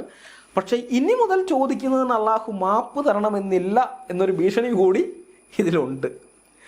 ചില കാര്യങ്ങളെപ്പറ്റി നിങ്ങൾ ചോദിക്കരുതെന്ന് മുഹമ്മദ് അല്ലെങ്കിൽ അള്ളാഹു ഖുർആനിൽ പറഞ്ഞിരിക്കുന്നതിൻ്റെ യഥാർത്ഥ കാരണം എന്താണെന്ന് മനസ്സിലാക്കാൻ അടുത്ത വാക്യം കൂടി വായിക്കണം. സൂറ 5:102. അതിങ്ങനെയാണ്: നിങ്ങൾക്ക് മുമ്പ് ഒരു ജനവിഭാഗം അത്തരം ചോദ്യങ്ങൾ ചോദിക്കുകയുണ്ടായി, പിന്നെ അവയിൽ അവർ അവിശ്വസിക്കുന്നവരായി തീരുകയും ചെയ്തു. സൂറ 5:102. ഇസ്ലാമിൽ ആ സമയത്തുണ്ടായിരുന്ന മുസ്ലിങ്ങൾ കൊഴിഞ്ഞു പോകാതിരിക്കാൻ വേണ്ടിയാണ് ചില കാര്യങ്ങളെപ്പറ്റി നിങ്ങൾ ചോദിക്കരുതെന്ന കൽപ്പന ഖുർആനിൽ വന്നിരിക്കുന്നത്. ഏത് മതത്തിലോ സംഘടനയിലോ ഉള്ളവനായാലും ശരി, തൻ്റെ ചോദ്യങ്ങൾക്ക് തൃപ്തികരമായ ഉത്തരം കിട്ടുന്നില്ലെങ്കിൽ അയാൾ ആ മതത്തിലോ സംഘടനയിലോ പിന്നെ നിൽക്കുകയില്ല, അയാൾ തുടരുകയില്ല, അയാൾ അത് ഉപേക്ഷിക്കും. കാരണം ഒരുത്തൻ്റെ തലച്ചോറിന് അംഗീകരിക്കാൻ കഴിയാത്ത കാര്യം അവൻ്റെ മനസ്സിന് വിശ്വസിക്കാൻ പ്രയാസമായിരിക്കും. തലച്ചോറിന് അംഗീകരിക്കാൻ കഴിയണമെങ്കിൽ സംശയങ്ങളെല്ലാം ദൂരീകരിക്കപ്പെടണം. തികച്ചു സ്വാഭാവികമായ കാര്യമാണത്. മുഹമ്മദിൻ്റെ വർത്തമാനം കേട്ട് ഇസ്ലാം മതം സ്വീകരിച്ച അറബികൾക്ക് പല സംശയങ്ങളും ഉണ്ടായിരുന്നു, ഇസ്ലാമിനെ കുറിച്ചുള്ള പല സംശയങ്ങളും ഉണ്ടായിരുന്നു. അവർ ആ സംശയങ്ങൾ ചോദിച്ചപ്പോഴാണ് അള്ളാഹുവിനും മുഹമ്മദിനും മനസ്സിലായത് ഇതിൻ്റെ ഉത്തരങ്ങളൊന്നും ഞമ്മൻ്റെ കയ്യിലില്ല എന്നുള്ള സത്യം. പലരും ഇത്തരം സംശയങ്ങൾ ചോദിക്കുകയും അതിനൊന്നിനും മറുപടി കിട്ടാതിരിക്കുകയും ചെയ്താൽ അവസാനം അവരെല്ലാം ഇസ്ലാം ഉപേക്ഷിച്ചു പോകും. വീണ്ടും മുഹമ്മദ് ഒറ്റത്തടിയായി മാറും. അങ്ങനെ ഒരു അപകടം ഉണ്ടാകാതിരിക്കാൻ വേണ്ടിയാണ് ചില കാര്യങ്ങളെക്കുറിച്ച് നിങ്ങൾ ചോദിക്കരുതെന്ന് അള്ളാഹു കൽപ്പിച്ചിരിക്കുന്നത്. ഈ കൽപ്പന ഖുർആനിലുള്ളത് കൊണ്ട് ഇസ്ലാം മതത്തിൽ വിശ്വസിക്കുന്ന മാതാപിതാക്കൾക്ക് ജനിച്ചു എന്ന അപരാധം മാത്രം ചെയ്ത ചിന്താശേഷിയുള്ള പലരും തങ്ങളുടെ മനസ്സിലെ സംശയങ്ങളൊന്നും ചോദിക്കാതെ അന്ധമായി ഇസ്ലാം മതത്തിൽ വിശ്വസിച്ച് ജീവിതം തള്ളി നീക്കുകയാണ്. ചോദ്യം ചോദിച്ചാൽ അവസാനം മുർത്തദ്ദായി പോകുമോ, മതത്തിൽ നിന്ന് പുറത്താകുമോ എന്ന ഭയത്തിലാണ് ആ പാവങ്ങൾ ജീവിക്കുന്നത്. സഹതപിക്കുകയല്ലാതെ നമുക്ക് വേറെ എന്ത് ചെയ്യാൻ പറ്റും? ഇതാണ് മുസ്ലിങ്ങളുടെ അവസ്ഥ. ബൈബിളിൽ ദൈവം പറയുന്നത് നീ എന്നോട് ചോദിച്ചു കൊള്ളുക, ഞാൻ നിനക്ക് ഉത്തരമരുളുമെന്നാണ്.